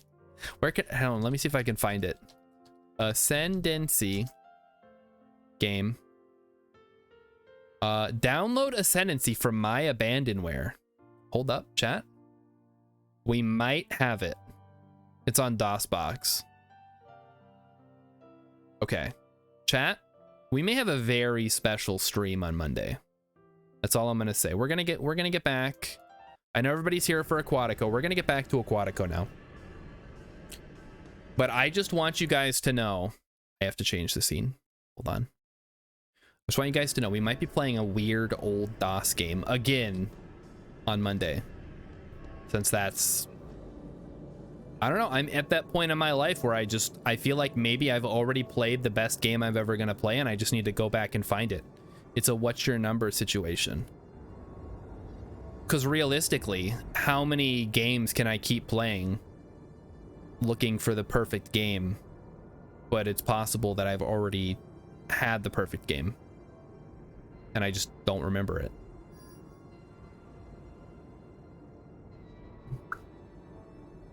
It's like I saw the best movie I was ever gonna see when I was 10. They're not gonna make a better movie, so why should I ever watch another movie again? This little guy walking around. This is Vera. She's 24. She's single. Chat, anybody interested? She's single and looking to mingle. She is located at the bottom of the Pacific Ocean. If you were interested, come out and visit. She'll be waiting for you.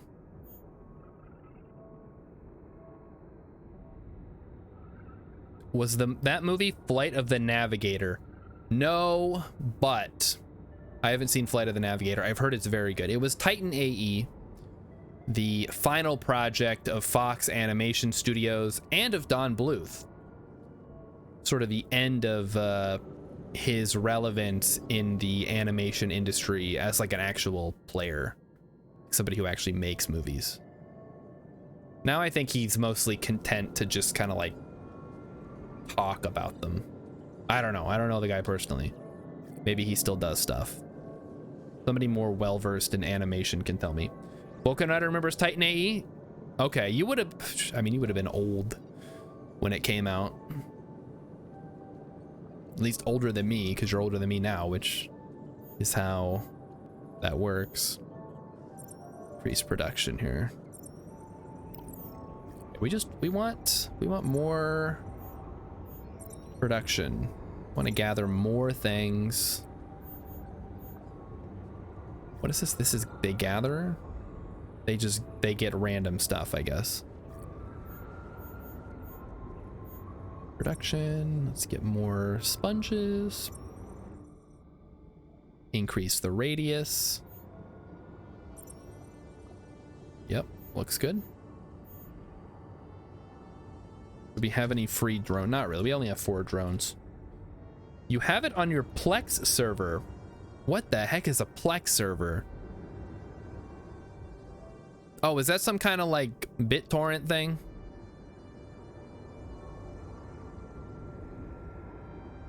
Or is it a... That's not... What is the thing I'm thinking of? From EVE Online, don't they have something called Plex? Also, I gotta remember to research, chat. Chat, remind me to research. Where's Rillip? I need him to remind me to do things. If he just puts it in chat, I can look back, and nobody will have chatted since then. And then I can just make it.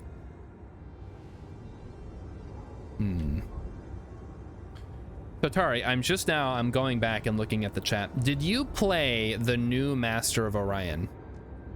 The 2016 one. It's a server you can put movies and TV shows on. Yar, matey. Good idea. Maybe I should do that.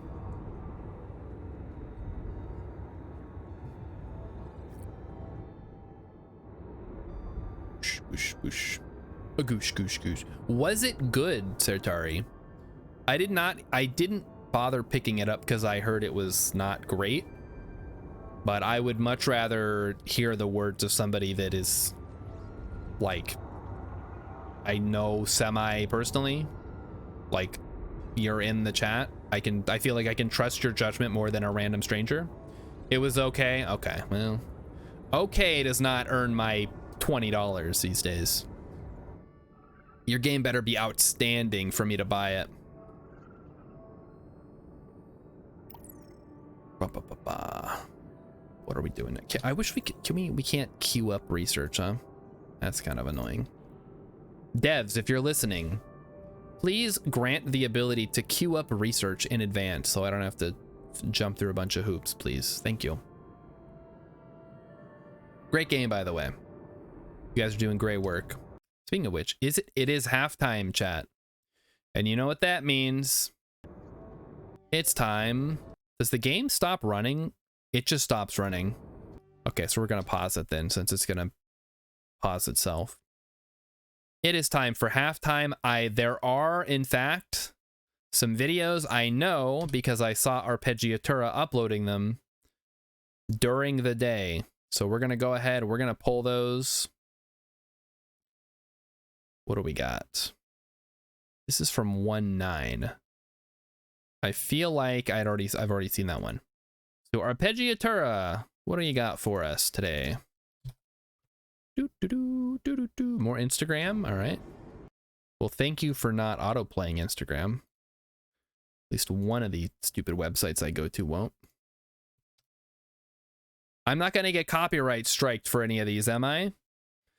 Totari, regarding Master of Orion 2016, says it was really dumbed down, which was fine, since the original was really steep in the learning curve, but they went a little too far. Hold that thought, because I'm going to come back to that. I have something I want to talk about regarding dumbing things down. And I'm sure some of you will agree. Probably Vulcan Rider will agree. But let's go ahead and watch these quote-unquote funny videos on the internet. We're going to see if you can make me laugh. This is a dog playing music, I guess. How loud is it going to be?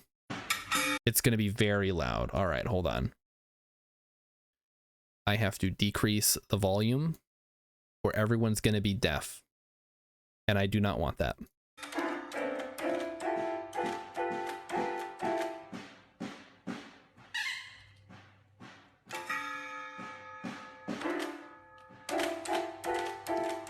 I mean, I guess he's trying. He's not very good, is he? Also, what is with this, like, weird blurry thing going on? What the heck?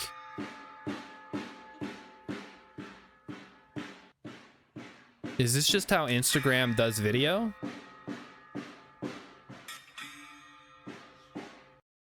Okay. All right. Well, good try, Arpeggiatura. Emmykins might have laughed at that, but not me. All right, here we have a cat. What is the cat gonna do? The cat is using a cat fishy pole to play by itself because it figured out how to use it, kind of. Oh, that's pretty good. Not funny, but certainly interesting. So thank you, Arpeggiatura, for submitting those. We are now going to return to our regularly scheduled programming, which is not eating beans unless you pay for them. It's because of inflation, of course. So back to the game we go. All right. Remember, you can submit videos in the Discord. The funnier, the better, ideally, because the goal is to make me laugh. But if you just have like a cool video you want to show off to the rest of chat, so they know that you're down to party, go for it. I guess I can't, like, taste is subjective, humor is subjective. You're not going to make me laugh. Now, I said I was going to talk about something very important, and I will do that now because I remembered. I regularly have an argument with my coworker about role-playing games and gatekeeping them. This is gonna sound stupid. This is gonna sound really stupid because everyone's gonna be like, oh my god, I can't believe Starshard just said that. I am pro gatekeeping. And I know everybody's, yeah, -2, what the hell, what are you talking about? In certain situations, people think that every single thing needs to be open to every person. And I think a level of, like, having some kind of bar that you need to clear to participate in a thing is good for that thing for most things. So in my example of role-playing games, I don't want to play with somebody who saw an episode or a season of Critical Role and is like, I want to play D&D because I think Matt Mercer's cool. It's like, if you watch Critical Role and you think Matt Mercer's cool, that's fine. But I'm gonna need a little more commitment from you. I'm gonna need you to maybe read the books and like express an interest in the hobby overall, and don't just jump in expecting your game sessions to play like that. What else? What do we always talk about these things, then I just completely forget them after we talk about them. Just start taking notes. Dwarf Fortress, that's another good example. Dwarf Fortress is a single player game, so it's not quite as relevant. I was always a fan of Dwarf Fortress being this unapproachable, complex game that requires some level of dedication to like unlock the true potential of.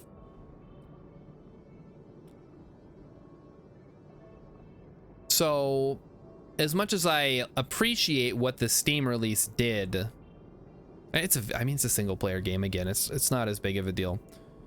I wish I could come up with a better example, but I really can't. Tatari agrees. I don't watch bodybuilding shows, but if I did, I wouldn't want to see skinny bone men in it. Skinny bone men? Okay. That's not... Okay, so here, let's say there's a gym and they're strict about who they let in. Like, you can't just go to this gym. You can't just sign up and just walk in off the street. You gotta go in. There's gonna be like a bunch of dudes, like a bunch of dude bros, a bunch of gym bros, and they're gonna like sit you down and they're gonna be like, so bro, we understand you want to join the gym. What kind of level of dedication are you willing to put into your bodybuilding experience? And if you're just like, oh, I don't know, I just like kind of want to get in shape, they're gonna be like, no, dude, that's not the kind of response that we want people in this gym. But if you go in and you're like, man, I'm ready to work hard every day, I'll like work out with you guys, blah blah blah blah blah, and they're gonna be like, all right bro, welcome aboard. Like, not every single thing has to be open to every single person. I think a level of gatekeeping is important to maintain the integrity of some things. I don't know, maybe you guys can think of a better example than me. But this like backlash against gatekeeping over these past couple of years has kind of irked me as someone who participates in hobbies that require a level of familiarity with the subject. It's like, you're not entitled to a position or to like access to this thing just because you exist. Like, there has to be some level of dedication, some level of investment on your part before you can do this thing. And that's okay. Not everybody should get to do every single thing just because they feel like they should be able to. That's probably my closest to Vulcan Rider take that I have about something. And if he was here, I think he might agree. I need to be researching. I knew I was forgetting something. Give me subsurface base level 2. I'm ready. I think I can handle it.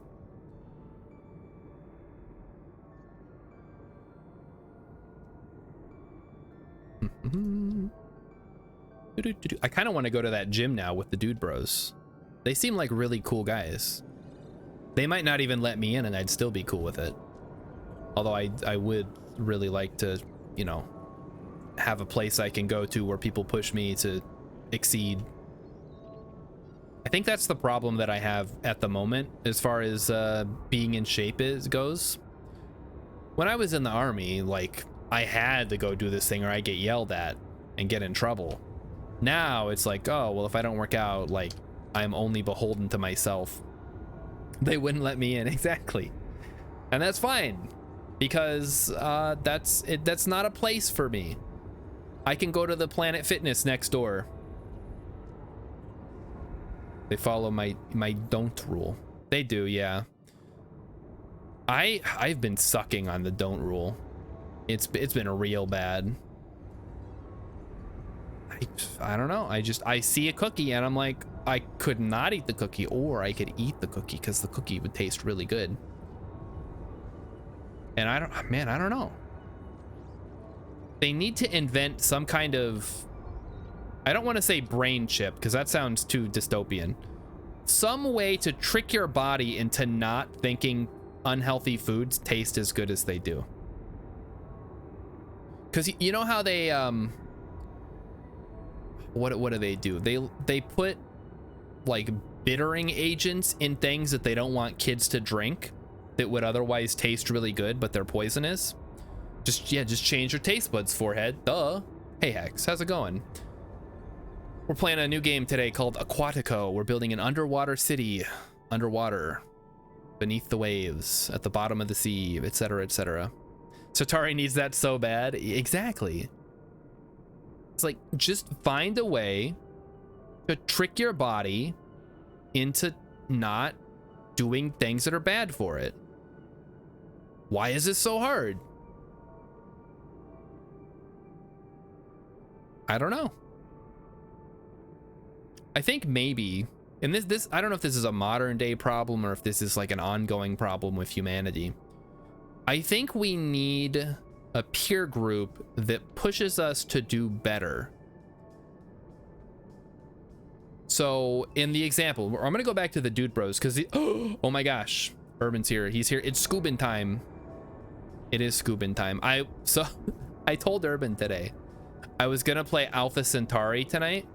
He's probably here like totally confused. I was gonna play Alpha Centauri. I could not get it to capture. There's all kinds of like sorcery going on behind the scenes to even get that game to run on modern systems. I was not gonna fiddle around with it any more than I already had to get it to run, to try to get it to capture. So we just decided to play this instead. And I didn't want to do the full screen capture because we saw how that worked so well last time.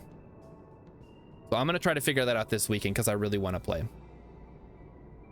Satari needs something that will make everything taste bad, so we'll only eat till I'm not hungry. Here's the thing though.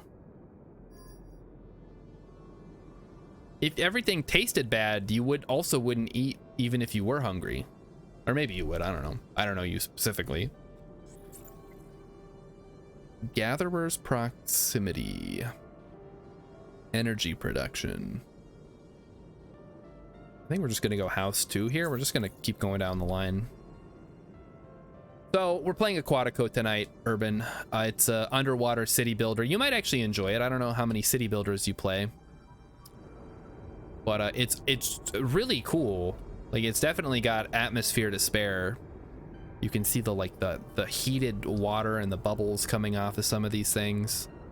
You can see all the little details on all the buildings. The filter feeders, the sponges filtering out water, etc., etc. Just really cool game. Salad for every meal. Just fill up on things with low calories and high vitamins. Well, I guess, yeah. Don't tell my wife that. You're playing cities? We were just talking about cities and how much I don't like it because there's no grid. Or there is a grid, but it's based on where you put your roads, whereas I prefer like a universal grid. So this game has a nice, big, beautiful grid. Look at that. It's all over the map. Perfectly symmetrical because it's a square, as all things should be.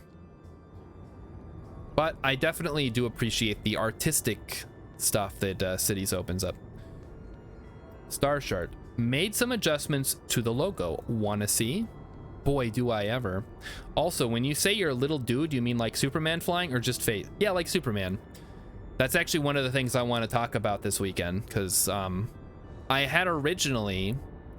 Actually, hang on. Let me show you guys. So, initially, when I was thinking of like making starting soon screens and all that stuff. Again, I paid someone on Fiverr to make these. They're not great, but they get the job done. So I'm just going to go through a couple of them. There's the live scene. The Be Right Back. All right, that's my little fella. He's just there to show off some art. I can easily remove him. That's not a problem. The stream ending is basically just the same thing. And that's it. So what I was looking for, I'll go back to the game now, was more arty. Ooh, all right. I like it. I like it. We might have to change the font. I don't know how readable that's going to be at small range. But I had in my mind these like cool little set pieces for the Star Shard character to be doing during the starting soon, so he'd be flying into a solar system. During the be right back screen, he would be hanging from the ceiling. It'd be like the lights had been turned on and all the planets are like hanging from the ceiling on like a string, and he's just kind of there spinning around, and there's like a guy on a ladder like trying to like get up and like fix it. So it's sort of like technical difficulty screen. And then for the stream ending screen, he would be flying out of the solar system. This is all, I can picture it in my head, but if you tried to draw it, I'd be like, no, that's wrong, that's wrong, that's wrong, which is why I haven't even bothered with it. It's just, it's too much. Plus, we could never quite, and by we, I mean me, I could never quite get the hang of the Star Shard character. Hold on, where is he? Where did I put him, chap? He's around here somewhere. Hold on, let me grab him. What is that under? Pictures? Nope. I gotta really go through and clean out some of this stuff. I don't know where anything is saved down. No. No. Is it under documents? No. My pictures? Oh, come on, man. Chat, why is it so hard to find things on PC? Stream stuff. Is that it? There it is. I found it. Okay. I'm bringing him in. Just hold on. There he is. You can't see him yet. So this is the most up-to-date version of the character that I have. So this is after the initial design. Somebody, I was like, okay, this is like a good starting point. Let's get somebody to work on it some more. So this is what they came up with. I like it well enough, but I almost feel like he's too bulky.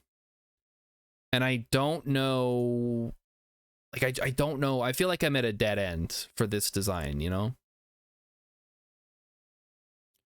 I kind of, this is going to sound crazy. I imagined him as more like Sonic the Hedgehog-esque at some point. I don't remember why. Maybe because of the quills. Like Sonic has those spikes on his back. But this, I don't know. I don't know if this is the direction that I want to go, because this is very realistic. It's very, he looks like angry. And I wanted my guy to be a little more cartoony, which is why when I had Kerpe do the emotes, I was like, this is kind of how he looks, but can you make him like more cartoony, more like approachable, friendly? And he did that. He did a great job. So I appreciate all the work he did on those emotes, but unfortunately, it's the WoW-esque shoulder pads. He looks like a Decepticon. Exactly. Like, he looks evil, and I don't want him to be evil. He's like he's a cool dude. He's friendly. But like I said, I got the emotes from Kerpe. I didn't have him. I wasn't gonna pay like however much, because he's like a super expensive artist. He's in demand. And I didn't want to have him do like a full body. I'm just like, hey, can you make some emotes for me real quick? And he's like, yeah, sure. But I didn't ever get a full cartoony design. So maybe that's, I think I still have an outstanding piece that I'm waiting on for somebody. I'll have to check in with them to see how that's going. So maybe we'll hold off on more art for the moment until I get that back. But the point is, I have these ideas in my head. I cannot translate them into art at all. I'm bad at it. And it frustrates me to no end to not be able to figure out, even be able to figure out what I want him to look like. And I think the biggest issue is when you're working with an artist, like and this is not a slam against artists, because I get it, it's like a job, it's the whole thing. I don't want to go back and forth and be like, can you draw this? And then they're gonna draw it on me like, no, that's terrible. Can you like completely redo it? Because they're gonna get pissed off. I'm gonna get pissed off. They're gonna like charge me, and I'm just gonna be like, forget it. So I don't know what I'm trying to get at. Transport fever, shrine. I don't think we need a shrine. A trade port might be good. We'll keep working.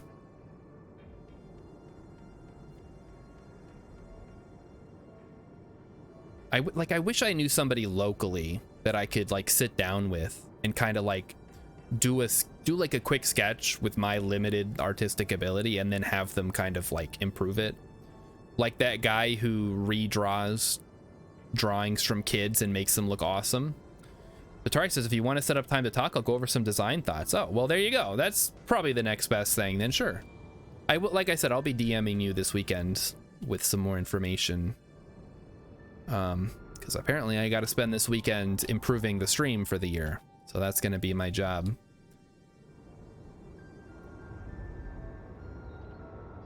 All right. What are we doing? It does kind of suck that I can't name the buildings after people. I don't know how much like of an issue that is for you guys, but it was fun when we played colonization. I was naming all the colonies after people in chat. It was a good time. I don't think I'm gonna even drink half of this thing, chat. I think it's the bubbles. I work Saturday and Sunday, so I'll be available after 3 p.m. Pacific. Okay, yeah, that's fine. So sometime in the afternoon. Let's take a look at this. Nutrition facts. 1 serving per container. Okay, 12 ounces. Has 100 calories. No shit, really? This whole thing's only 100 calories? Huh. What does it have in it? Filtered water, alcohol. Okay, well that's easy enough. Natural flavors.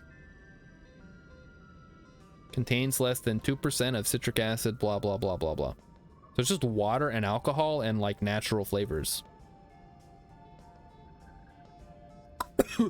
Oh no. Chad, I fucked up. Hold on. I'm dying. Wow.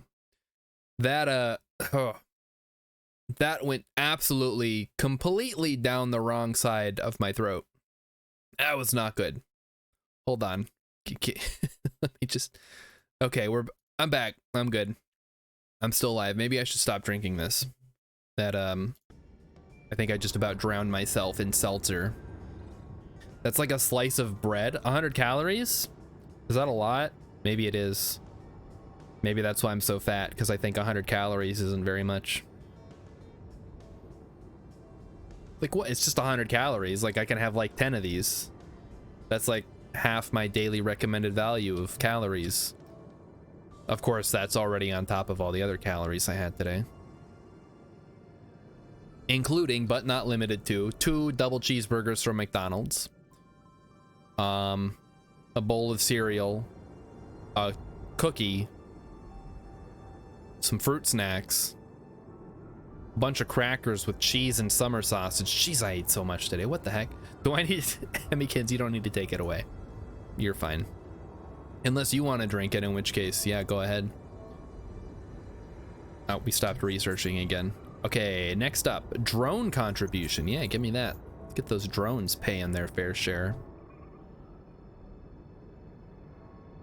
So, Urban, how's it going? How's your city coming along?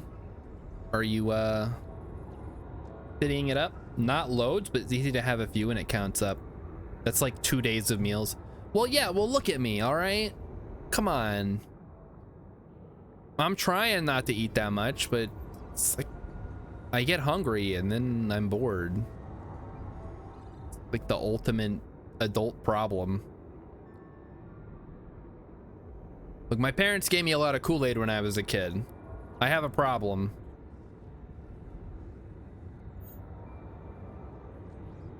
I don't know. I don't know what it is. Maybe it's that thing where you're not allowed to leave the table until you finish your plate. That for some reason parents have decided is a good lesson to teach their kids. and then it screws them up for their whole life. I'll blame my parents. I'll blame my upbringing. It's not my fault, it's their fault. All right, give me the drone contribution, please. Let's get some money going. City's going good, says Urban. I brought up the wrong tile, so I'm kinda tight on space trying to hit 36k pop. But after that, it's mega city time. What do you mean you brought up? Oh, you bought up the wrong tile. On the map, he means. Okay. I thought you meant like you raised the tile like way up high and that cost you all your money. And so now that had screwed you up, but I guess that makes more sense. Have you played SimCity 4, Urban? Because that's my favorite SimCity. I've played the original SimCity, I played SimCity 2000, I played SimCity 4. I never played SimCity 3000 or the reboot of SimCity that everybody hated.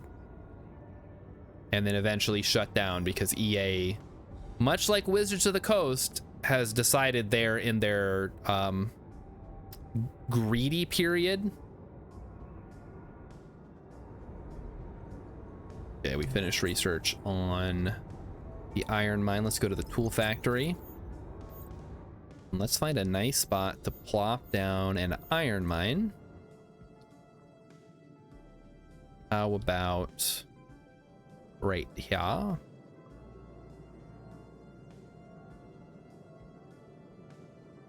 Efficiency 100%. I'll take 100% efficiency. You know that works for me.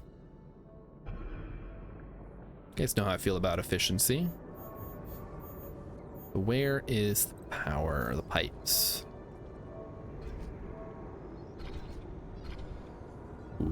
Good. EA has been in their greedy period for like 18 years.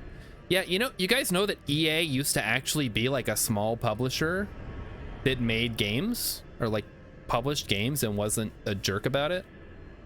They just somehow managed to get to the top of the industry and continue to be a thorn in the side of every gamer who loves good games. Urban's only played the modern SimCity. I liked it, but it's a shame they made the limit so small. I highly recommend going back to SimCity 4 and trying it out. Produce environment points. Start building beautification buildings into your dome. Why? They don't seem to care. Research complete. Okay, now we need tool factory in proximity of iron mine. Well, I don't have that yet, so I guess it's good to know that that's where I can build it. So tool factory in proximity to iron mine, so it could be a pretty sizable place. It could be. I could put it here, but this is kind of where I wanted my next factory to go. It will put it in front of these guys, which I realize will look a little goofy, but so be it. Beautiful. The newest SimCity was such a train wreck. It really was. I was following it. And it kept getting worse and worse as they like released the information about it. And this was of course after Spore. Everybody knew like Maxis was basically had basically been cannibalized for parts and to make The Sims, which now isn't even made by Maxis, or I guess it is still technically. It's a weird setup they got going on. Hey, Goyus is here. Hey, Goyus. Goyus was playing some Genshin Impact, some Gushin Impact today, and I thought it was hilarious. Okay, we need another fuel refinery, it says. Which one of you is a fuel refinery? There you are. Like that? Yes. So I don't know. I don't think I've bought an EA game in a very, very long time.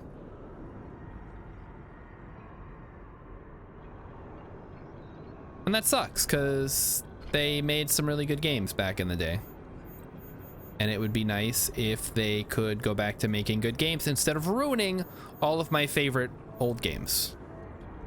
Like Dungeon Keeper. You guys remember Dungeon Keeper? Because I sure do. I wish I could. I guess I could go back and play the old ones. Oh, yes, they lied about it needing to be always on because it uses the remote servers to do cloud processing. Just kidding, it doesn't. I like the games they had on the Wii. Yeah, I mean, I think EA, I'm mostly speaking to the developers that they bought out and screwed over. That's more of my experience. But for sure, they, I'm sure, make some fine games still. It just, like, every time I see a game that, like, I used to like playing it, and then I find out that EA got their hands on the developer and cannibalized them for parts, and now they just put out mobile ports of their old games. Yeah, Rip Westwood, Rip Maxis. I'd never played War for the Overworld, no. Oh, and Sotari likes Mass Effect and Dragon Age. Yeah, that's BioWare too. Rip BioWare. They got bought up. I don't think they've quite, or maybe they have at this point. I don't know where we're at in the BioWare fall. I know, well, Mass Effect Andromeda people didn't really care for. Okay, we need another battery factory. Just throw it next to that one.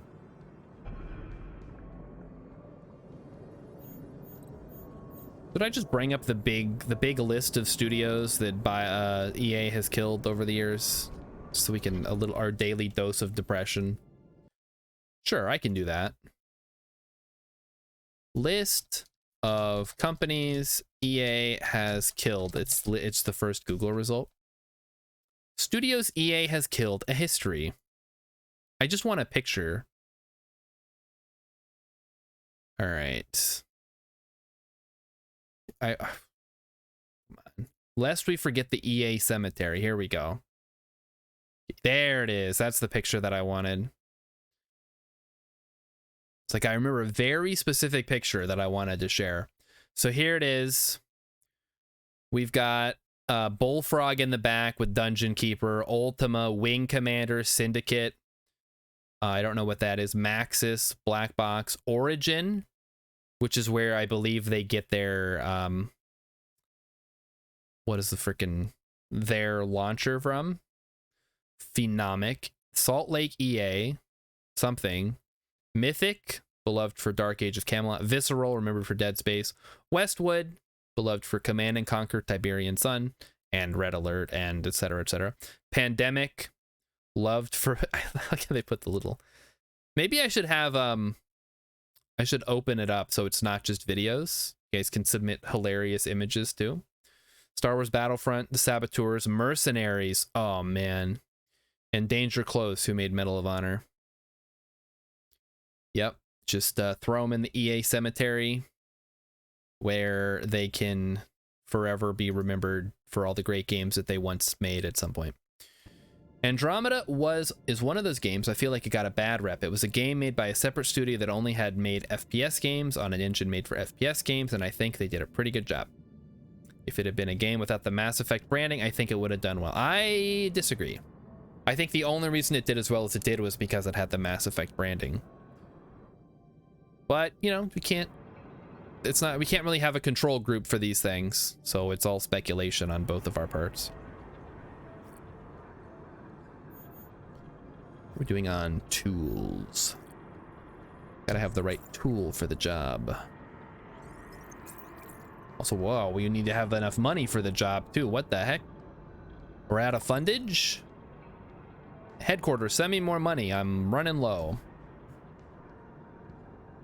I think they have SSX. Hold on, I know I keep pausing the game to look this stuff up. SSX Tricky. Is that only on PlayStation 2? Am I gonna have to, oh, it was on PlayStation 2, GameCube, Xbox, and Game Boy Advance for some reason. Something tells me it's not the same game, but I would really like to throw down some SSX at some point. A control group would be someone who hasn't heard of Mass Effect before. Or, I guess maybe. I was thinking it would be more like they release the same game, but without the Mass Effect branding, and then see how well that does. Oh shit, SSX! Goyas knows what I'm talking about. Man, I had so much fun playing SSX. Unfortunately, I'd have to dig out my PS2 to be able to play it, and that is a pain in the butt, because I don't even remember where it is. Maybe Emmykins knows where it is. Actually, the PS2 might actually be out. I think I saw it the other day. But I'd have to get SSX for the PS2, which I don't even know. I guess I could go on eBay. I wish I could stream that game, but it's its OST is absolutely DMCA. It's basically like an album. You'd have to just play it on mute. Or find a way to disable the music, or do the thing where you stream the audio separately or something. I don't know. You have to jump through too many hoops, and it's probably not worth it. Atari was never into those kind of games, but you loved Jet Set Radio. I never played Jet Set Radio, but I've heard great things about it, and the music sounds like it slaps from what I've heard of the soundtrack. Okay, what's going on here? Not much. Got a tool factory. How are our drones? Oh, we have tons of drones. Let's start expanding a bit. More plastic could be worth it. Oh, that's not what I want. Start expanding, you get more sponges. Get more fish. Get more sharks. And we're out of oxygen, so let's boost production. Boost production. Boost production. Hey, there we go. Not too shabby.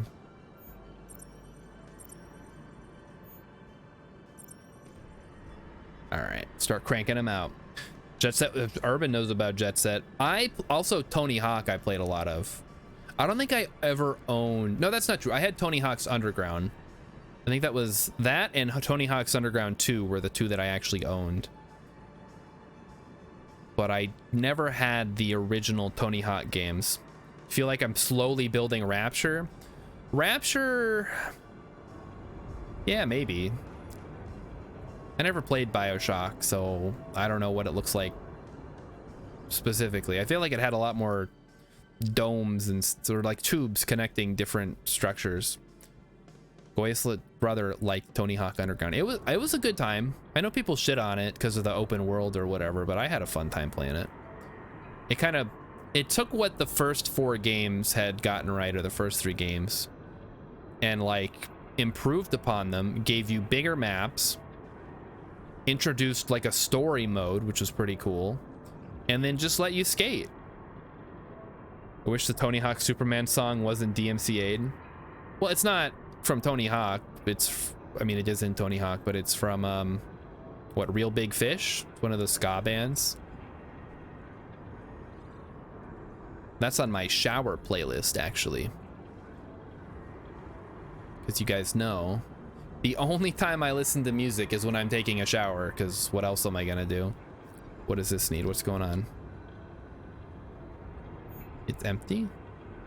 Oh, it's out of sponge. We need more sponges. Goldfinger, not Real Big Fish. Yeah. And now I wish there was a game that starts off as a city builder / space station builder, but at some point a random disaster happens and it switches to first person / third person. You have to run around your city fighting the baddies. There was... So SimCity 2000 had 2 games that let you run around the city. There was SimCopter and Streets of SimCity, it was called. I think I've talked about these on the stream before. So you could import a map from SimCity 2000 and then load it into these games and drive or fly around your city. So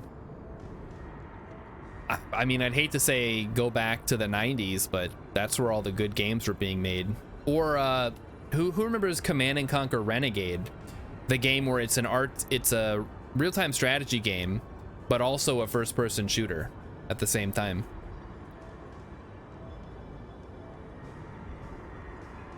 And I think the new Jurassic World Park Builder game has segments where it's like a first-person shooter.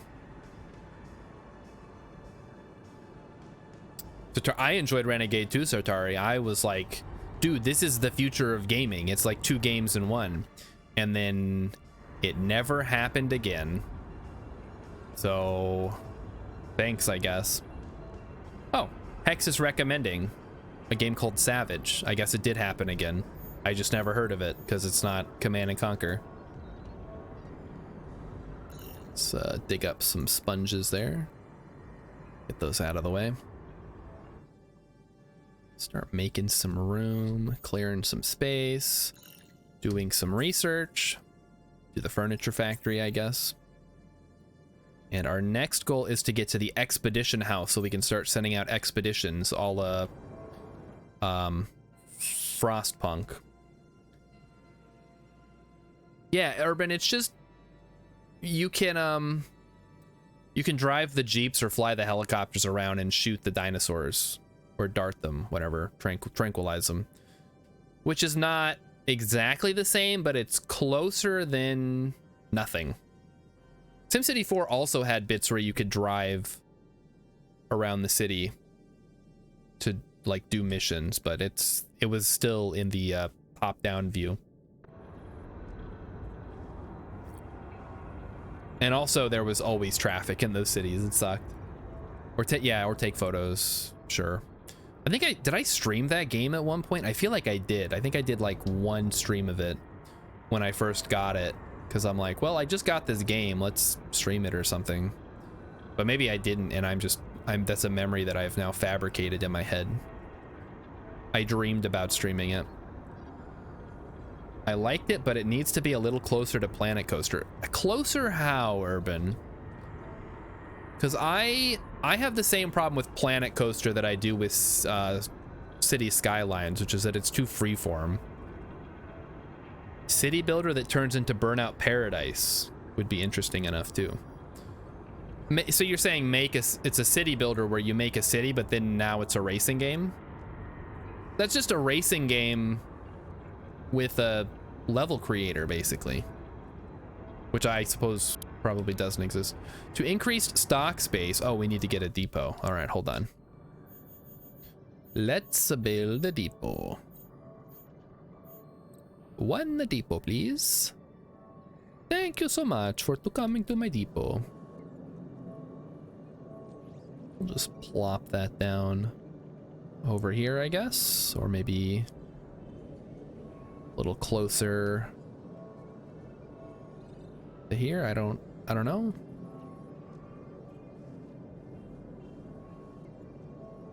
I actually don't know where I want this to go, chat. It's a little bit maddening. What about like over here, maybe?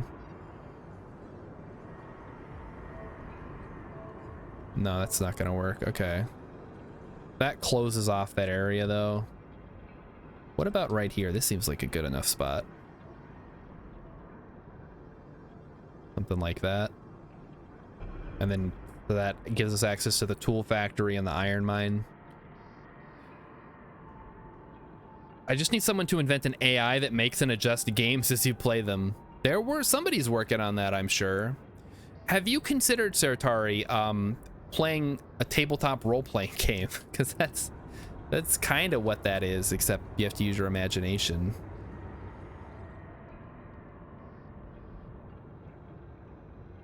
They just need to make a game where a human can program as fast as you can play it. Which is probably not possible. So yeah, I think the best option is going to be AI in that case. But Star Shard, I have no imagination. It's right. I always forget. That still like is crazy to me. Like, how can you be an artist but also not be able to visualize things. It's crazy. I guess if it works, it works. Like, I don't know how it works, but it seems to.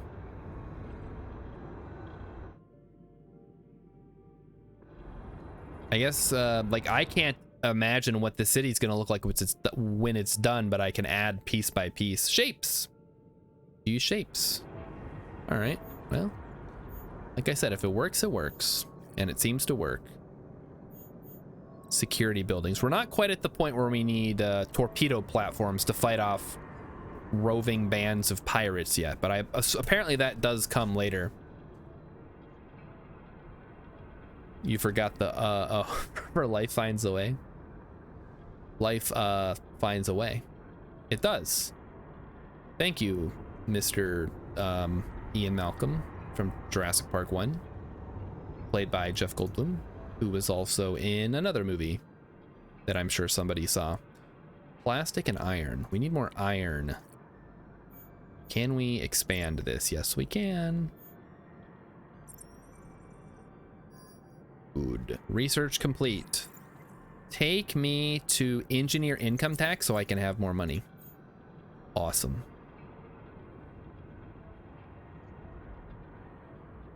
Earth Girls Are Easy was a fun movie. Oh, he was in that? Okay. I've never seen that one. Uh-oh. Uh-oh, they're not happy. Chat, they're not happy. Beautification. I have statues. Are statues good? You guys all right with statues? Here, I'll throw some statues at you. There, they like statues, I think. Okay, they're good for now. Don't worry, we'll get more decorations for them so they don't get pissy. Had Jeff Goldblum, Jim Carrey, and Damon Wayans. Wow, that is a heck of a lineup there. Who was the Wayans brother in the Dungeons and Dragons movie? Was it the same one? Because there was. I know there's a and Gina Davis. Wow, what a freaking lineup, man. I know there was a Dungeons and Dragons movie back in 2000 that was not very good, but I know it had one of the Wayans brothers in it, but I don't know which one, because I don't actually know that much about actors or people who were in movies or any of that stuff. We need... Nope, we're good on sponges. Could use more batteries, though. So we're low on credits now. Well, that's too bad. It was Marlon Wayans. Okay, see, there you go. I don't know. But that movie was not very good. But now they're trying to make another Dungeons and Dragons movie. And I'm not going to go see it. And I hope none of you do, too. But maybe it'll be better. Only time can tell.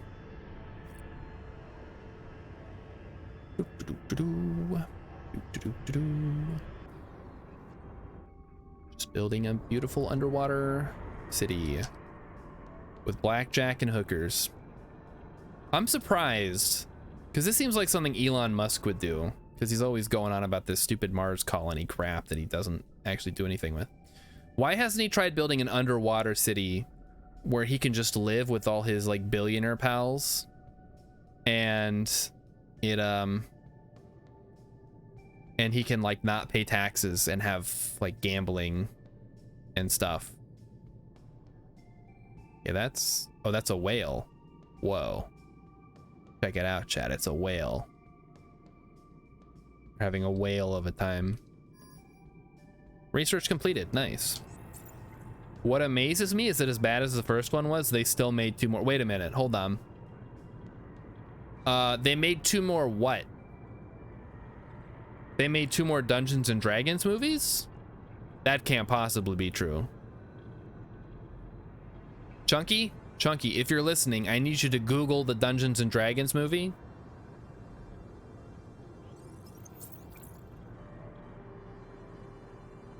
I cannot believe that no, they did not. There's no way. Hold on, I gotta look this up now. Chunky's not listening.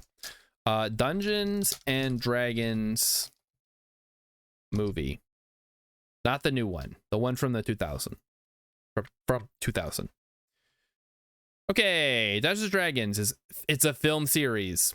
Wrath of the Dragon God, a 2005 direct-to-DVD American fantasy adventure film directed by name withheld upon request and written by name withheld upon request and name withheld upon request. The second installment, oh my, I cannot believe they did this. And the Book of Vile Darkness was Dungeons and Dragons 3. Oh boy. Oh man. I cannot believe they made more of those movies. Hex says presumably the bottom of the ocean will also be dead when the surface dies. Well, that's the plot of this game. An asteroid wiped out the surface, so now we all live at the bottom of the sea. All SpongeBob. So instead of living in pineapples, we live in these sweet domes. Check them out. They're very domey. Actually, they're not very domey. No name, so you know they're proud of it. No, they got the names. I just thought I'd be funny. Dude, look at this. Look at our sweet ride, man. You want to take a ride aboard my submarine? Chad, if anybody ever asks you to ride their submarine, just say no. It's not worth it. They're probably gonna kill you and then leave your body in the ocean. Like that one guy.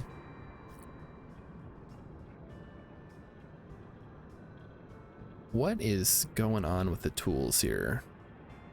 We need credits and tools to expand. We need plastic and credits. We need more production. Okay, we'll keep working on that. Patari says Musk is aiming up, not down. I think he's missing a big opportunity. I know everybody's played BioShock, but an underwater city would still be really cool. For some reason, the sub looks like a villain's hideout. Well, the new people have arrived. Okay, cool. It does, yeah, it does kind of have like an evil lair look to it.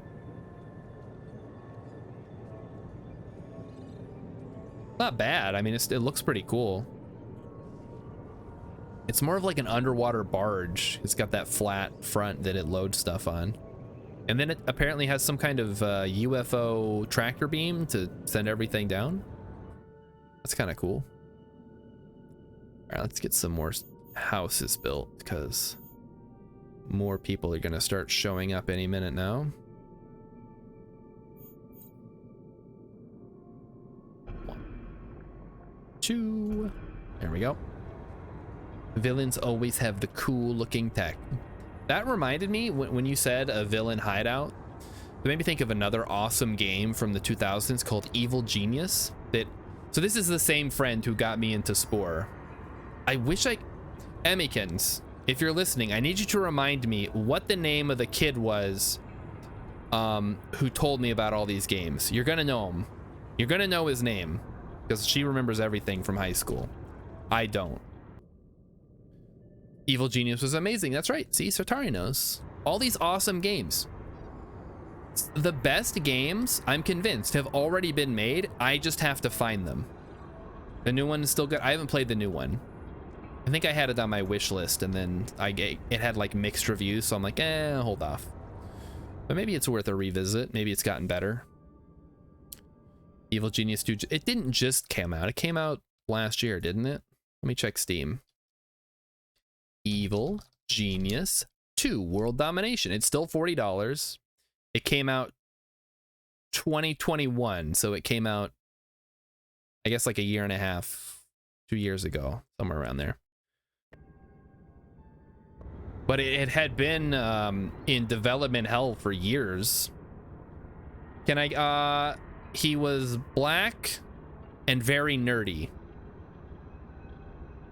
I think that should narrow it down to the one kid in our school who matches that description.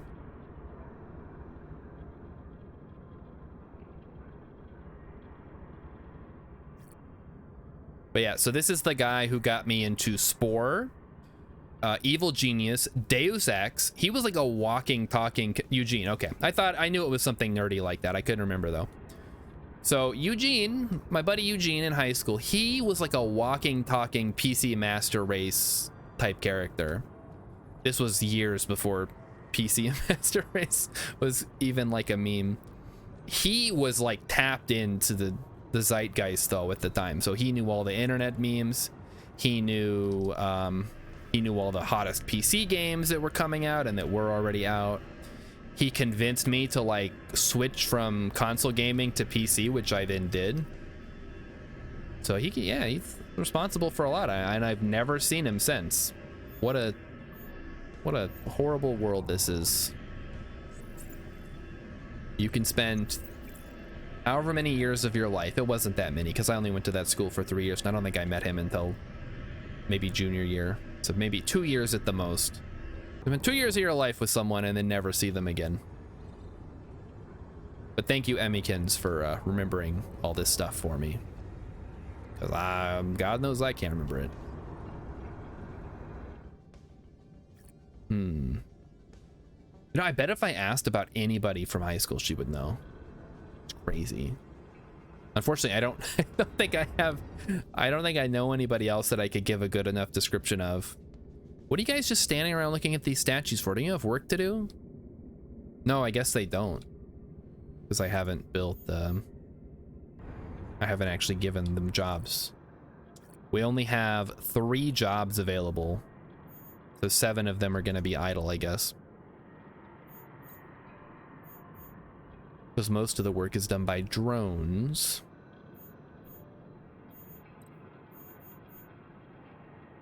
Which is certainly a choice. Oh, the furniture factory. We could do that.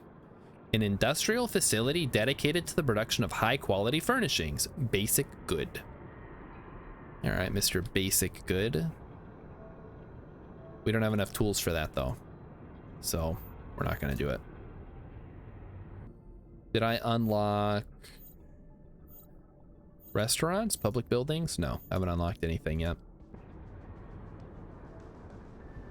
All right, what time is it, chat? Emmykins wanted me to finish at 9 o'clock tonight because she wants to use the new TV. So we are gonna have to stop at 9. I know. Yes, I know. So, we still got like 30 minutes. Don't everybody leave all at once now. Come on. But I will be back. I'll be back on Monday. So let's do a quick rundown of the schedule for next week. So Monday is a holiday. It is Martin Luther King Day, I guess. Junior Martin Luther King. Hey, Rilip's here. Oh my gosh, chat. We were just talking about Rilip like an hour ago. You caught me just in time. Hey, great. Glad you could stop by tonight, Rilip. I'm super hyped. Thanks for the stream. I'm not done yet, Goyas. No, don't leave yet. I'm just talking about my my plans because if I go all the way to 9, I'm gonna forget and then I'm just gonna end the stream. So next week, Monday, holiday. So I will be streaming normal time. We're gonna be doing. I'm gonna try if I can get Ascendancy working through DOSBox. I'm gonna try streaming that on Monday. It's gonna look like garbage. It's gonna be super cool. Oh, Emmykin says I don't have to be done at 9. Okay, well, I don't know. Maybe I will be. We'll see. I'm gonna try running Ascendancy. If that doesn't work, I'll have some kind of backup plan. I don't know. I'll figure it out this weekend. Tuesday is gonna be the big stream with me and Emmykins and possibly an alien. We're gonna be doing something weird. We're bringing back Weird Tuesdays on a limited basis. Because again, I am running a Call of Cthulhu campaign for the 2 of them on Tuesdays, so it's kind of messes with the scheduling.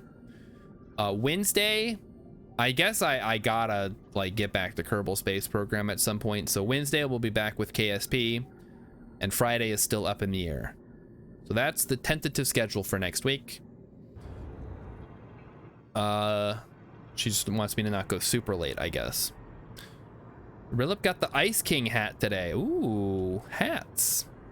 It was a regular sized dolphin. Actually, wait, hold on. No, I think that is a pretty large dolphin.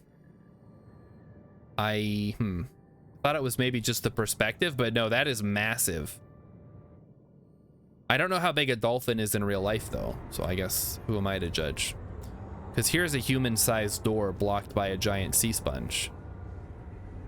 And here's I don't know what size the drones are. They're probably relatively large. Yeah, I got nothing. Where are we on drones? Okay, we could use more drones. Let's expand. And there goes all my power and all my oxygen. So I guess it is now time to build more oxygen production. Oxygen production.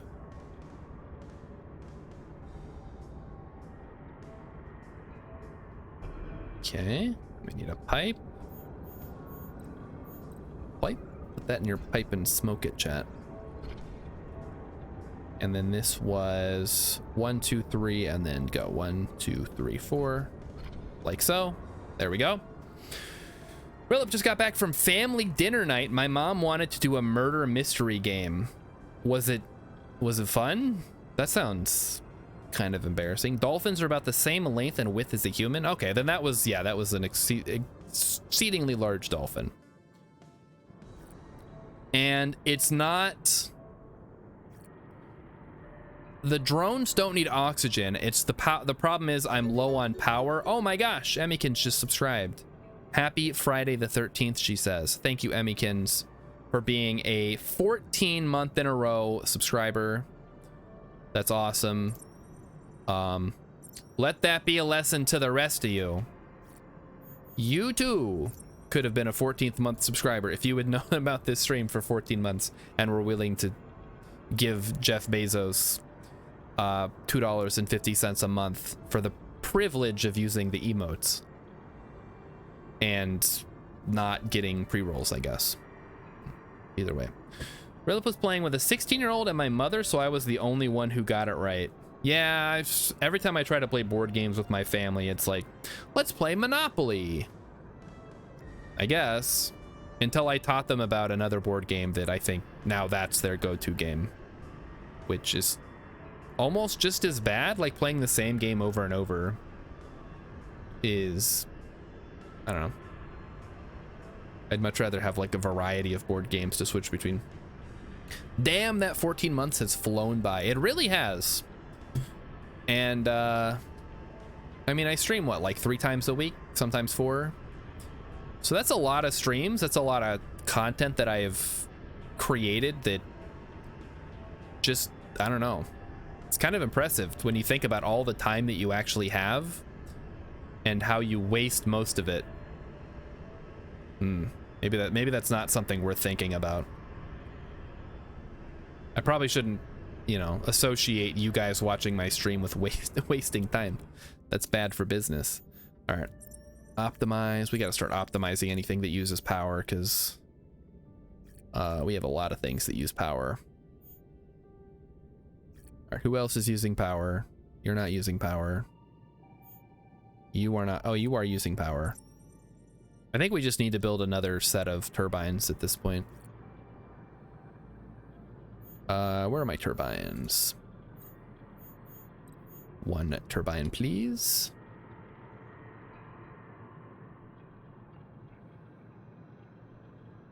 I'm still baffled that they made 2 additional Dungeons and Dragons movies after the first one flopped. I had no idea. That is truly heinous. Well, that got sad fast. It's not sad. I'm just being silly. I've been having a great time streaming. It really, like, gives me something to work towards, I guess. Because originally, and this is going to get even more depressing, I had no, like, goal or aim in my life besides work and don't starve. And make sure my wife doesn't starve. So having this like fun side project that I can work on and improve at and like show off games and talk to people, that's been super awesome. So everybody who's hanging out and watching and chatting and supporting the channel in whatever way you feel is like appropriate or whatever. Just got to give a big thanks to everybody. Atari says, all it took for me to get my life together was someone telling me something is a waste of time. Oh, if all it took. If all it took. I would be in way better shape than I am. Yeah, that's true. If it was as easy as, like, being insulted, fat people would not exist and nobody would smoke cigarettes. So good point. Can we please? No, please build that. Thank you. Build the turbine. We need power. We're low on power. I guess I could have done a production boost before I built the brand new one, huh? It's fine. We're gonna need more turbines as we go. I was IRL running, speed running Papers, Please. No, Papers, Please is like too Kafka-esque for my life. My life isn't that bad, all things considered. It could be a lot worse. It was a lot worse when I was in the army, but it got better a lot better. It got better a lot better. No, it got better real fast when I got out and like went to school and got a job that didn't suck. Although it does still kind of suck because that I have a job, but it's not the job that sucks. It's the fact that I have a job that sucks, if that makes sense. Because honestly, any job that I'm ever gonna have is gonna suck just by the fact that I have to do it every day. Like, I think I've just resigned myself to that fact that no matter what I'm doing to get paid, it's gonna feel like a slog. And when my dad always used to say, and I hate to quote my dad because he's an asshole and not very smart, he always used to tell me, it's a dog-eat-dog world and you're wearing milk-bone underwear. And I think the older I've gotten, the more I've come to appreciate that advice. If you really want a depressing fact, I have one that I learned recently that's really messed up. Well, okay, it better like be at least kind of funny. Otherwise, you should probably keep it to yourself. You're gonna bring the vibes down. But, you know, feel free to share, I guess. Is it that you spend a third of your life sleeping? Because that's pretty depressing. You know what's worse than having a job? Looking for one. I mean, it's not so bad looking for a job when you already have a job because it's not like an urgent issue, but yeah. No, it sucks looking for a job too. No, that's normal. Okay. I should probably be researching again. Can we do... Yeah, let's do raw seafood production. Why not? That's right, yeah, Sartari's looking for a job. So hey, if you guys need art, hit up Sartari because they're a great artist and they need the work, so... I don't know. I don't know. I mean, I don't know if you're like doing commissions Sartari or anything, but maybe you would be. Maybe you could make a pretty decent living as an artist. I don't know. I suck at art, so I couldn't do it. But all I know is if I had a talent that people were willing to pay me for, I would do it. Do it. And I'm fortunate enough that okay, that's not entirely true. I was gonna say I'm fortunate enough I've never been in the position where I had to like find a job or else I was gonna be homeless and or starve and or die. But when I got out of high school and moved in with my girlfriend at the time, we moved into an apartment and I didn't really take looking for a job very seriously until I realized we had no money to pay rent. And then I had to join the army. So sort of a crash course, like thrown into the deep end version of adult life. And I don't think I've fully recovered from that. It's very, I don't know, it kind of like screwed up my life and also made me have to join the army, which was like miserable. But I learned a very valuable lesson, which is just get a job and like do it. And it's gonna suck, but I mean, what else are you gonna do? You're gonna not have a job? I mean, ideally, yes. But in the meantime, while you wait for that fantasy world to happen, you're gonna have to do something.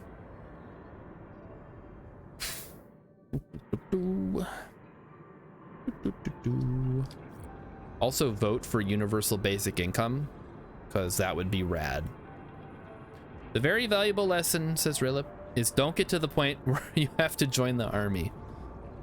Yes, I guess that is the point. Like, don't get to the point where you basically run out of options and time, and your only way out is to join the military to simultaneously get an income, get out of your lease, and have a place to live.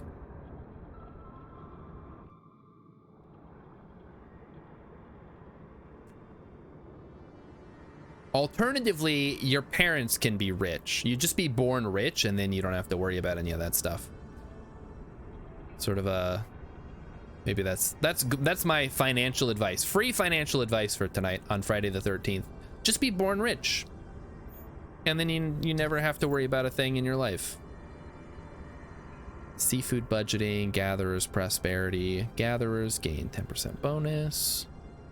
I think we're looking to expand a little more, so we need to go basic production. Oh, we don't care about that yet. Trade port. Did we get furniture? Clothing. Did we get clothing factory? Clothes shop, there it is. I think we need to build that next. Actually, no, we don't. They don't care. They're not that bad. Everything I see is crap, like $13 an hour with on-demand part-time scheduling, so you can't have another job too. Yeah, I mean, depending on what your skill level is, because this is another benefit here. It's sort of a backdoor benefit. The army paid for my school when I got out, so I got out and then went to school, and then I was able to get like a job that doesn't totally suck, where I get like decent wages, less than I would like, but probably more than most people. And it's like really easy because I'm just at a computer all day, which is surprise, surprise, what I do at home. So it works out. My skill level is I'm dumb. You're not dumb. I've seen your, I mean, I don't know, like maybe you're dumb in one way, but I mean, you're talented in art, which is way more interesting to me, at least. You know what the real money is, Satari, and I was gonna run this by you in Discord, but I'll just ask you now. How are you with making VTubers? We're all idiots in here, says X. Everybody is dumb. Yeah, I mean, there's probably some like smart people out there, but they're probably not on Twitch. They're probably like solving life's mysteries and curing diseases that have never even been heard of. Like, the average person is pretty dumb. I've never attempted it. Well, that's a big money maker. I don't know that I need a VTuber, but you can charge like 800 bucks at least for a VTuber commission, which is like insane. And I don't think it's much more difficult than doing the animation stuff that you did. I played with Blender, so I think I could do it slowly. Well, there you go. That's my advice to you, because VTubers are big, and making a good VTuber model, especially if you have some kind of like unique style, where people are like, oh wow, where'd you get that VTuber rig? And then it's like, oh, I got it from Sotari. And then everybody's lining up and like, I want one like that. Give me one like that. I want to be a sexy wolfman or whatever. Tesla, Hawking, Einstein, all idiots. Okay, I mean, I guess. I'm not sure. Are you trying to make a point, Hex? Or are you just saying no one can be a master of everything, so everybody's like dumb in their own way? I'm looking at the detail. Oh crap, one of the pipes broke. Who broke a pipe? Fix it. There it is. Fix. I fixed it. It's fixed. Medium dome, pet feeders so people can have pets, clinic.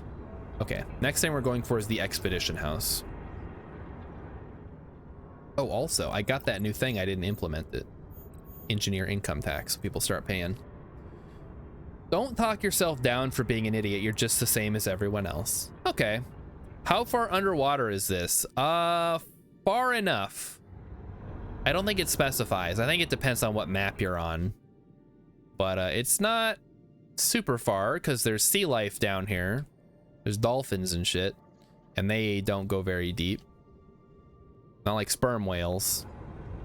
They go to the bottom. All the way down to the bottom. And then they come back with the giant squid. And it's rad. Sperm whales are super cool. Plus, they have sperm in their name, which makes them extra interesting. Sartari says, my issue is that I grew up in an era before the internet was a thing. Wait a minute, you're not that old, Sartari, are you? Getting a job was as easy as walking into a place and going, hey, I need a job. Huh. That makes you sound kind of like a boomer when they're like, just walk in there and give the owner a firm handshake and ask for a job. And then you have to be like, no, actually, Grandma, it doesn't work like that anymore. I'm surprised that it did. I guess back in those days, you were just happy to have someone take the job. You're 43. Okay, so all right. So you're like a good decade older than me. I think you're... trying to like keep a mental note of like the age ranges in here. I know Vulcan Rider is like 80 or something. Urban is younger than me. He's in his 20s. Alien is pushing 30.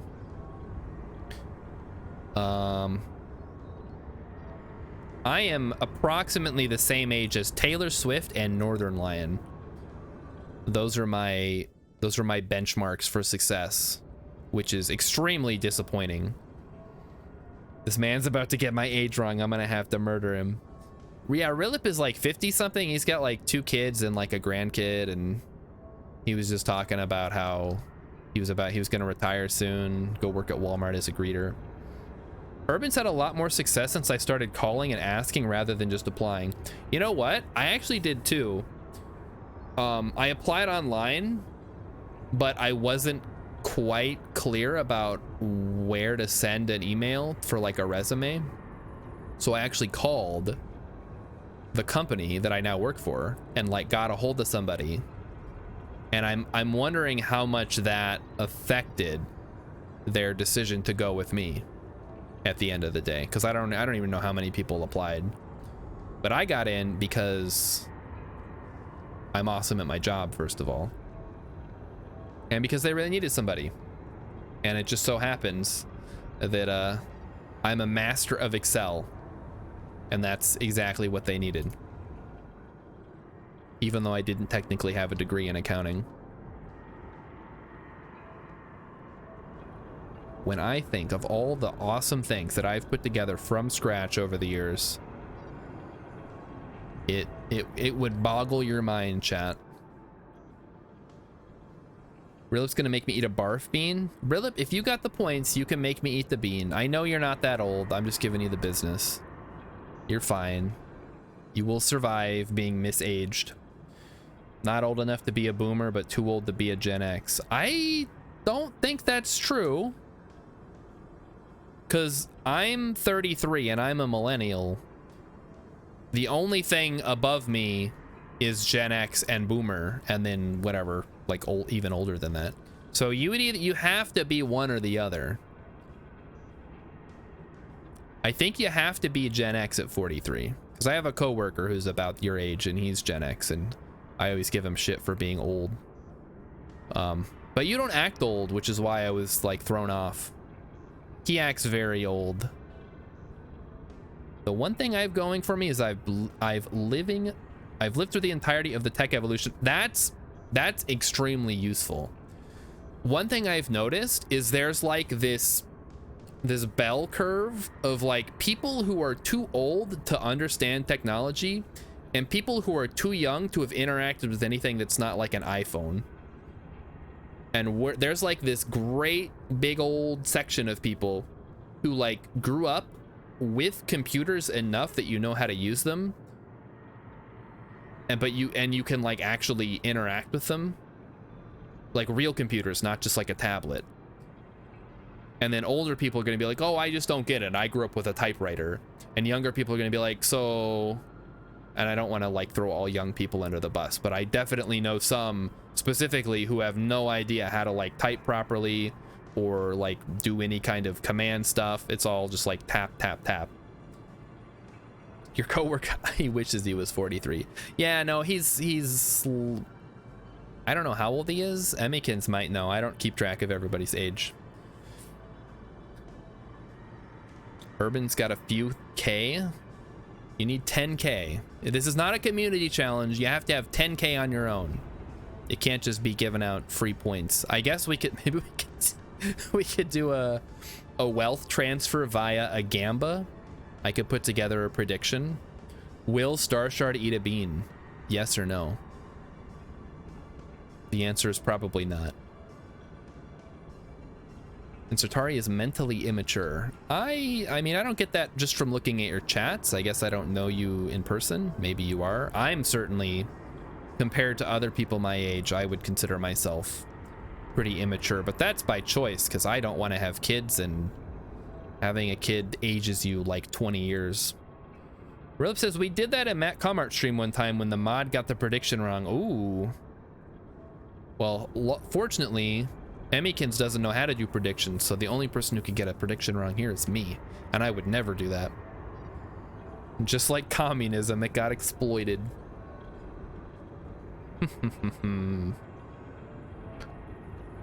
How awful. Your residents have their own lives. They grow older, marry, have children, ... Now, what does that mean? They are not just a workforce. Select any one of your residents to see their info. Okay, who are you? You are Bryson. Hey, it's Bryson again. Remember Bryson, chat? We can't change their name. This is Valeria. This is Cameron. This is Everly. Oh no, we have an Everly in our colony. Callum. Hey, it's Callum. Urban, it's you. That's super cool. He's like around your same age too. And this is, oh my god, I can't click on this one. His income is $240 a year. They might as well just call him master. Hey, it doesn't say what the 240 is. That could be $240,000 a year. That's Urban. It's Urban. He's living underwater now. He said, I've been to the year 3000. Not much has changed, but they lived underwater. And your great-great-great-granddaughter, she's looking fine. I will give, if anybody can name that song in the next 30 seconds, I will eat a bean. Go. And, okay, the song and the band.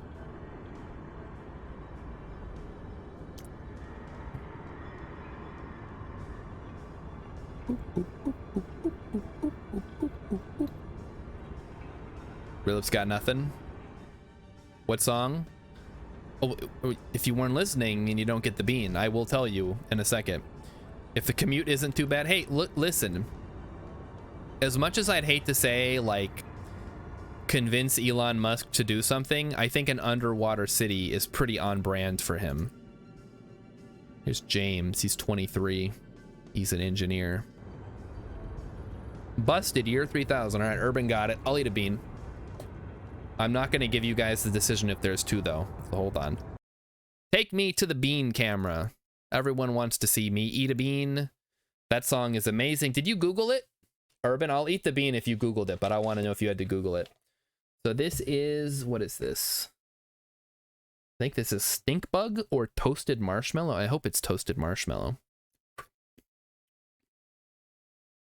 Nope. Nope, that's stink bug. Oh, that's vile. Oh, man. Ugh. I don't think we've had that one before. That's gross. It's no barf, but nothing is. Britpop, okay, Britpop knowledge. You didn't have to Google it. Amazing.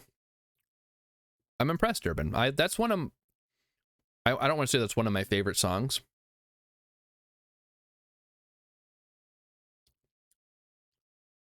Really, it takes time for the flavor to hit.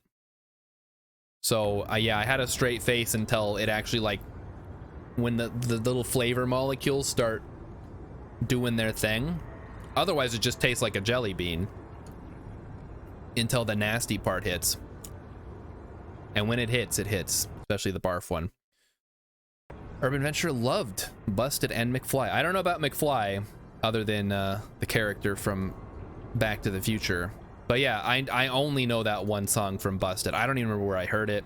I was living in Germany at the time. Maybe there was some kind of vector for British pop coming through. Do you know... Oh my gosh. Do you know, is it Are You Jimmy Ray? Do you know Jimmy Ray?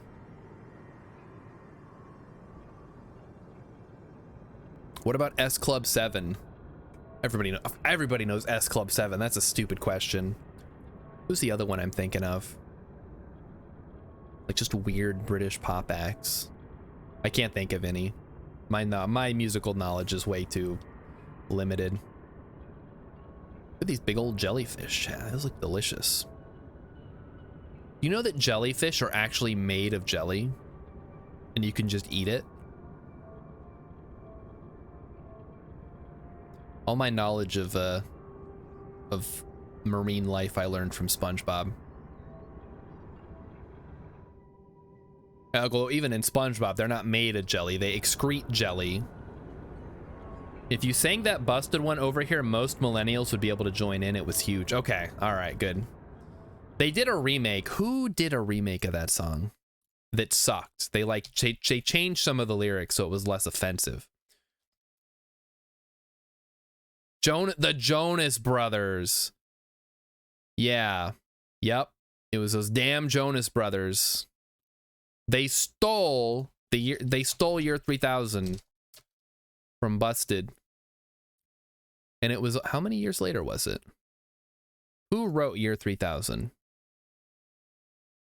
Okay, come on now.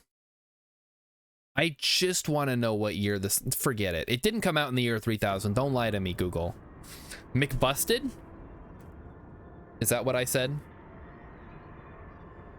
You may not have heard this small indie artist. His name was Pink Floyd. Which one is Pink?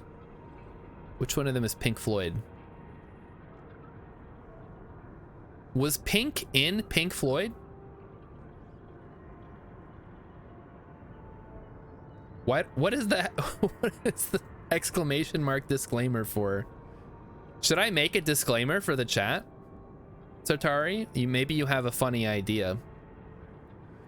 All the opinions espoused by Starshard Zero are his own and do not represent the something of the Amazon Corporation or Jeff Bezos or the chat or literally anyone else. Black Pink Floyd. Oh god, that's good, Rilla. That's good. Don't let the Blinks hear about that though. They could do like a NTSB. Hold on. New NKST BSB reunion type supergroup thing. Floyd Merriweather. Oh, that was Floyd. Pink Floyd. Wait, no, wait a minute. No, that's a boxer. What the heck? Pink Floyd Merriweather. Oh man. Why did they call it Pink Floyd? Did they ever explain that? Were they just trying to be cool? They put in a random word generator. They were looking around the kitchen. They're like, I don't know, we need like a color pink. And then we need like a British name. I don't know, like Floyd. Black Pink Floyd Merriweather, the new heavyweight champion of K-pop. Or the world in Rilip's case. Man, that stink bug one is like really lingering. That's gross. It's not, again, it's not the worst bean, but it's like, it's got this like weird, it does taste like a stink bug smells. If you've ever like dealt with a stink bug before, it's like a weird bitter flavor to it. It's a Floyd that is pink. How hard is that? Oh, Floyd from Jet Force Gemini. You guys know about this? Here he is. I'll show you. I'll show you Floyd. Do you guys remember Floyd from Jet Force Gemini? He's this little guy. Why is the picture so small? Why would they make him so small? Here, I'll find like a... There's got to be a better picture of him. Yeah, I'll just show you the whole dang cast. No. Do not tell me that every picture of this game is this small. This is insane. I can't even zoom in. Whoa! Okay, I broke the internet. I literally just wanted to zoom into this picture, chat. Okay, I think I got it. Jeez. I just wanted a picture of Floyd, but we had to settle for the entire crew. Why do the other artists not eat the incredibly small man? Floyd is a robot. So, this is Juno. This is girl. This is dog. I don't remember I only remember the one name. And this is Floyd. So I guess I remember two names. Hold on, I can probably find their names. Okay, hold on. This is Jet Force Gemini. This is a game literally nobody's ever played. Juno is the guy, Vela is the girl, Lupus is the dog, and Floyd is the robot. Very good N64 game, super fun, super crazy. Made by Rare, who you may know for such other awesome games as GoldenEye or Donkey Kong Country or Conker's Bad Fur Day or Banjo-Kazooie.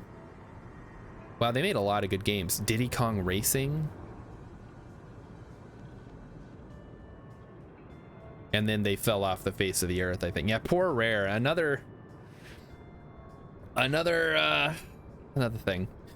The name is derived from the given names of two blues musicians whose Piedmont blues records Barrett had in his collection, Pink Anderson and Floyd Council.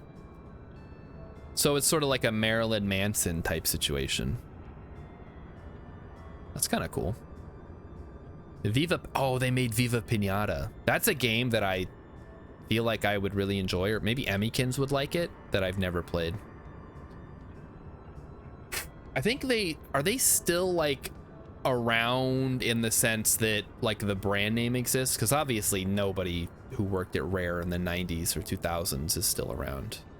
I think they all went over to make Ukulele. What a bummer.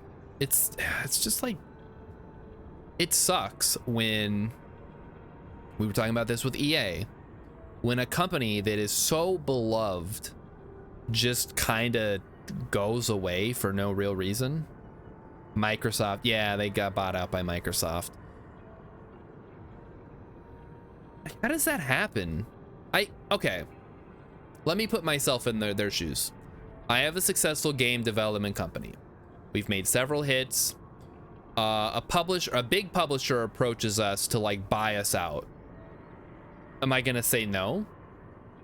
Like, what is my company, what is the brand that I've built up worth to me versus like how much do I care that the brand will continue outside of me? I like to think that I would be able to resist. But if someone's knocking on my door and they're like, we'll give you $20 million, I mean, like, all right, whose dick do I have to suck? That's $20 million, man. They were going to be the big developer for Kinect games, and oh no. Yeah, we all know how the Kinect turned out. It was just a fancy eye toy. Or I guess it was more like the Wii.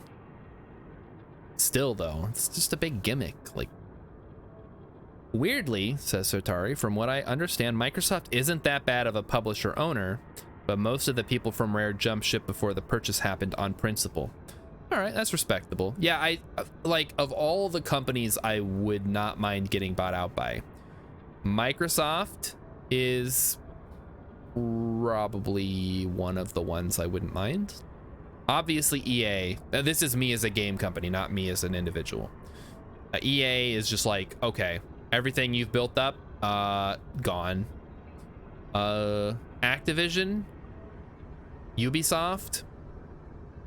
Oh, I don't even know what's going on with Ubisoft. Apparently they had some, like, they had a real stinker of a year, and now they've delayed and canceled a bunch of their games. 2K, I don't know, maybe 2K could be all right, although we've seen how they've handled the whole KSP2 debacle. Hasn't been great. What am I even doing? I'm just like sitting here talking and not even playing the game. Just talking about video games. That's probably fine. It is Twitch. Like, what is someone gonna come in here and be like, oh, excuse me, you're not playing the game fast enough for my taste? You're just talking about video games. Like, yes. Yep. There's a lot to talk about. And I like to talk about stuff. This is the only time of the day that I can do it without somebody getting angry about it. Except for Urban. He gets angry about it. He wants me to talk about Busted more. Really says, what's wild to me is Valve. It's hard to even imagine when they actually made games. I mean, they still make... Didn't they just do Half-Life Alyx? Ubi's trying to force blockchain NFTs into the gaming market and are pitching a hissy fit over gamers not wanting it. So they're probably gonna call them NFTs, but you know they're like, you're not gonna be able to take them outside of the Ubisoft ecosystem, because they want to call stuff NFTs, but they're not really gonna be NFTs. So I don't know, man. Don't buy NFTs, chat. It's just like, it's Beanie Babies for crypto nerds. You think they're gonna be worth $1 million. Maybe they are worth $1 million early on. But eventually, I guess in your case, it doesn't matter if you find someone to buy your $1 million NFT because you made $1 million. Yeah, I guess whatever. If you can get in on a grift, sure, go for it. Is there gonna be a Star Shard NFT? No. Although there might be like Star Shard, I don't know, like collectible art. It's not really collectible because it'll just be art that you can have. That I'll give out for like an anniversary or something. Oh, you know what would be fun? So not an NFT, but what if there were like Star Shard, like thank you cards, like, hey, thanks for being a subscriber for, you know, X number of months. And then I would like sign them and then I would like send them to you. We're totally off that. This is nothing to do with an NFT. This is just like kind of a cool little like souvenir or whatever, like piece of fan art, something. I don't know. And hey, Mighty Stoosh is here. Welcome. Yeah, lipstick. Yeah, let's just put on some lipstick and give it a little XOXO from Star Shard with love. Something like that, maybe. What? I just totally got sidetracked. I was going to talk about something. It's probably not important. Otherwise, I would have remembered.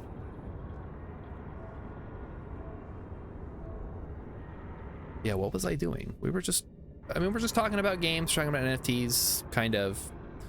Yeah, Ubisoft is having some weird stuff going on. All right, Rilip's got a whole screed about NFTs. The thing about NFTs, here it is, chat. This is the thing, Rilip knows, that gets me is how much of a grift all the way around it is. The artist usually gets grifted for several hundred to thousands of dollars to get the NFT minted. Then they find out it's worthless, then totally lose their shirts by only selling, you know, however many out of however many. They sell 37 out of 420,069. Then the 37 people who bought it get grifted. Yes, Atari's gonna make Star Shard NFTs. That's your new job. Guys, you're gonna get in on the ground floor of this awesome opportunity.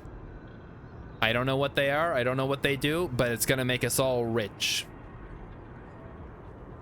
We're putting up a secret clubhouse in the metaverse that only Star Shard NFT holders can get into. It's gonna be crazy. It's not gonna be crazy, chat. We're not gonna do that. I don't even have a VR headset. I'm not at the point in my life where I can go into the virtual world. Although I do hope that I live long enough to see something like a Star Trek holodeck get made. It would be a Star Trek holodeck because I would be in it. So here's hoping for that. Maybe we'll get holodeck in my lifetime. You can't even have legs in the metaverse. How are you gonna get into a treehouse? I honestly don't know how movement works in the metaverse. It seems really stupid. I don't know who thought legless avatars was a good idea. It's just kind of creepy. You're just like a floating torso. It's like, I was gonna say it's like the Panangang, but that's just that's a floating head with the like entrails attached. That's totally different. Did I show you guys? I think I might have showed this on stream before. Let me find the video because it's like it's really embarrassing. And you guys know how much I love showing embarrassing stuff on this stream. So it was the Nope Metaverse. Here it is. Do not autoplay. It did not autoplay this time. Okay, now it did. If I go to theater mode. All right, hold on, chat. This is a video. This might actually make me laugh. I'm gonna make myself laugh tonight and have to eat a bean. Here it is.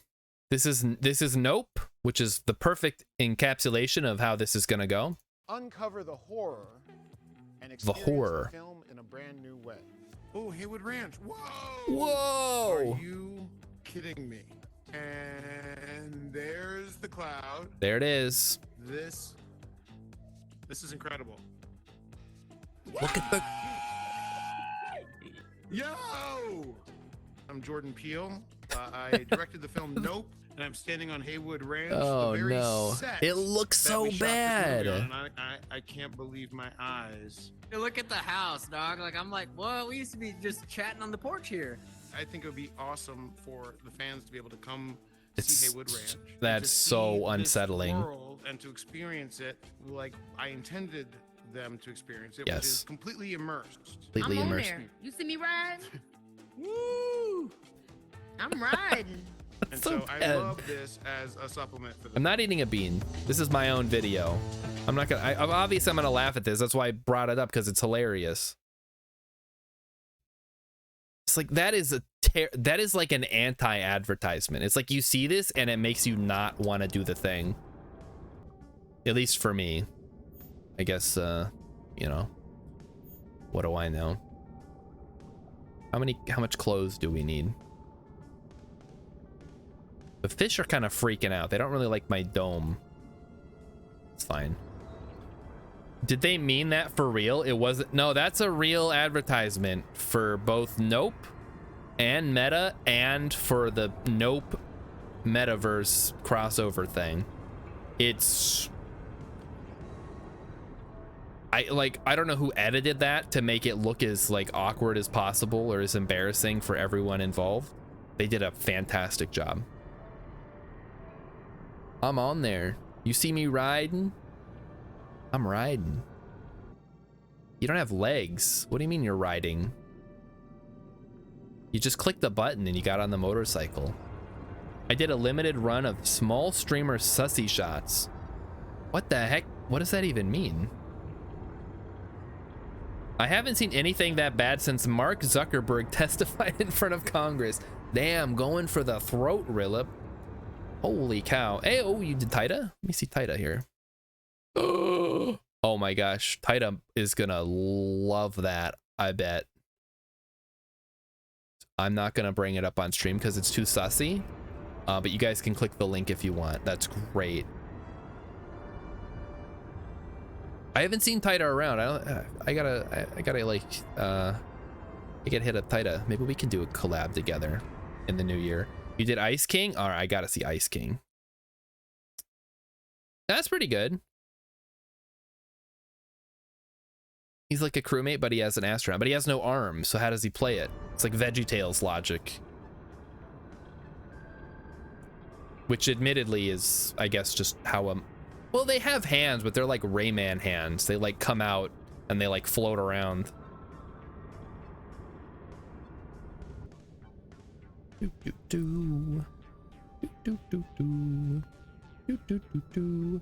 What is, does nobody work here?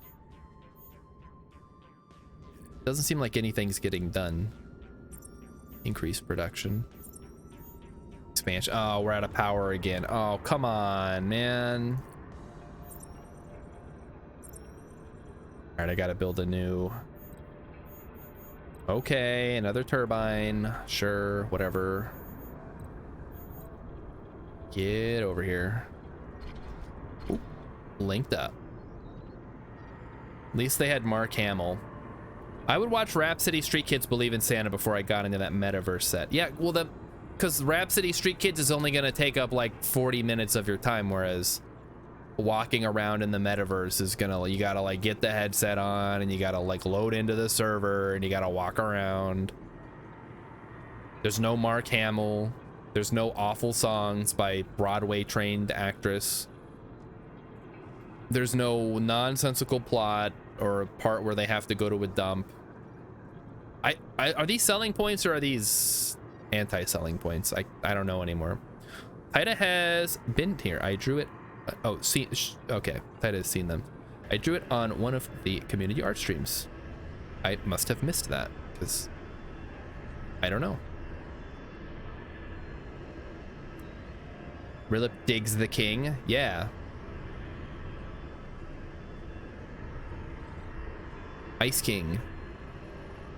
Ice King is sus.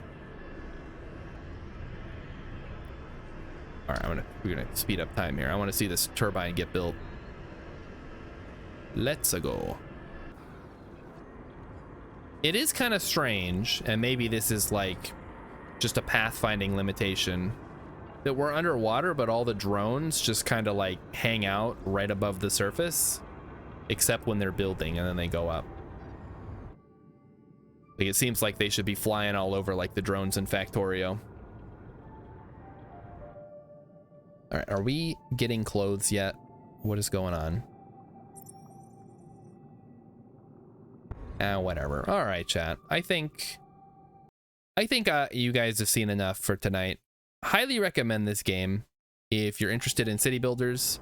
Maybe wishlist it on Steam. I'm gonna go ahead and save. We're gonna start wrapping it up here. So I want to thank everybody. You can't go to main menu. Okay, well, that's a little annoying. So I want to thank everybody for coming out because you guys are all awesome. You guys make doing this like probably like the funnest thing I've done like as an adult. So that's awesome of you. Let's see who is streaming. Let me put on some music here so it doesn't sound awful. And let's see if anybody's streaming this, because Emikin said people were streaming this, and maybe we can meet a new person. Aquatico, or oh no, okay. So we have the Lich from Canada. Oh, from Canada. Hex, do you know this person? They're from Canada. The Lich goes under the sea. Maybe some Thymesia later. I don't know what that means. Okay, well, that's fine. We'll raid somebody else. You know what? I know who we can raid. Blah, blah, blah, blah. If you're looking to shake things up, Beetle is doing KSP. Is he? Well, perhaps Beetle will be our choice. Although, we have a couple of options. But yeah, we'll do Beetle Rock. All right, Beetle Rock's doing something crazy with the KSP, and it looks like they're playing music too. Oh, music? Is that legal? Let's go find out. Here we go. I clicked the button. Now we have to wait 10 seconds. So everybody, say hi to Beetle. Thanks again for coming out. You guys are awesome. And I will hopefully see you on Monday.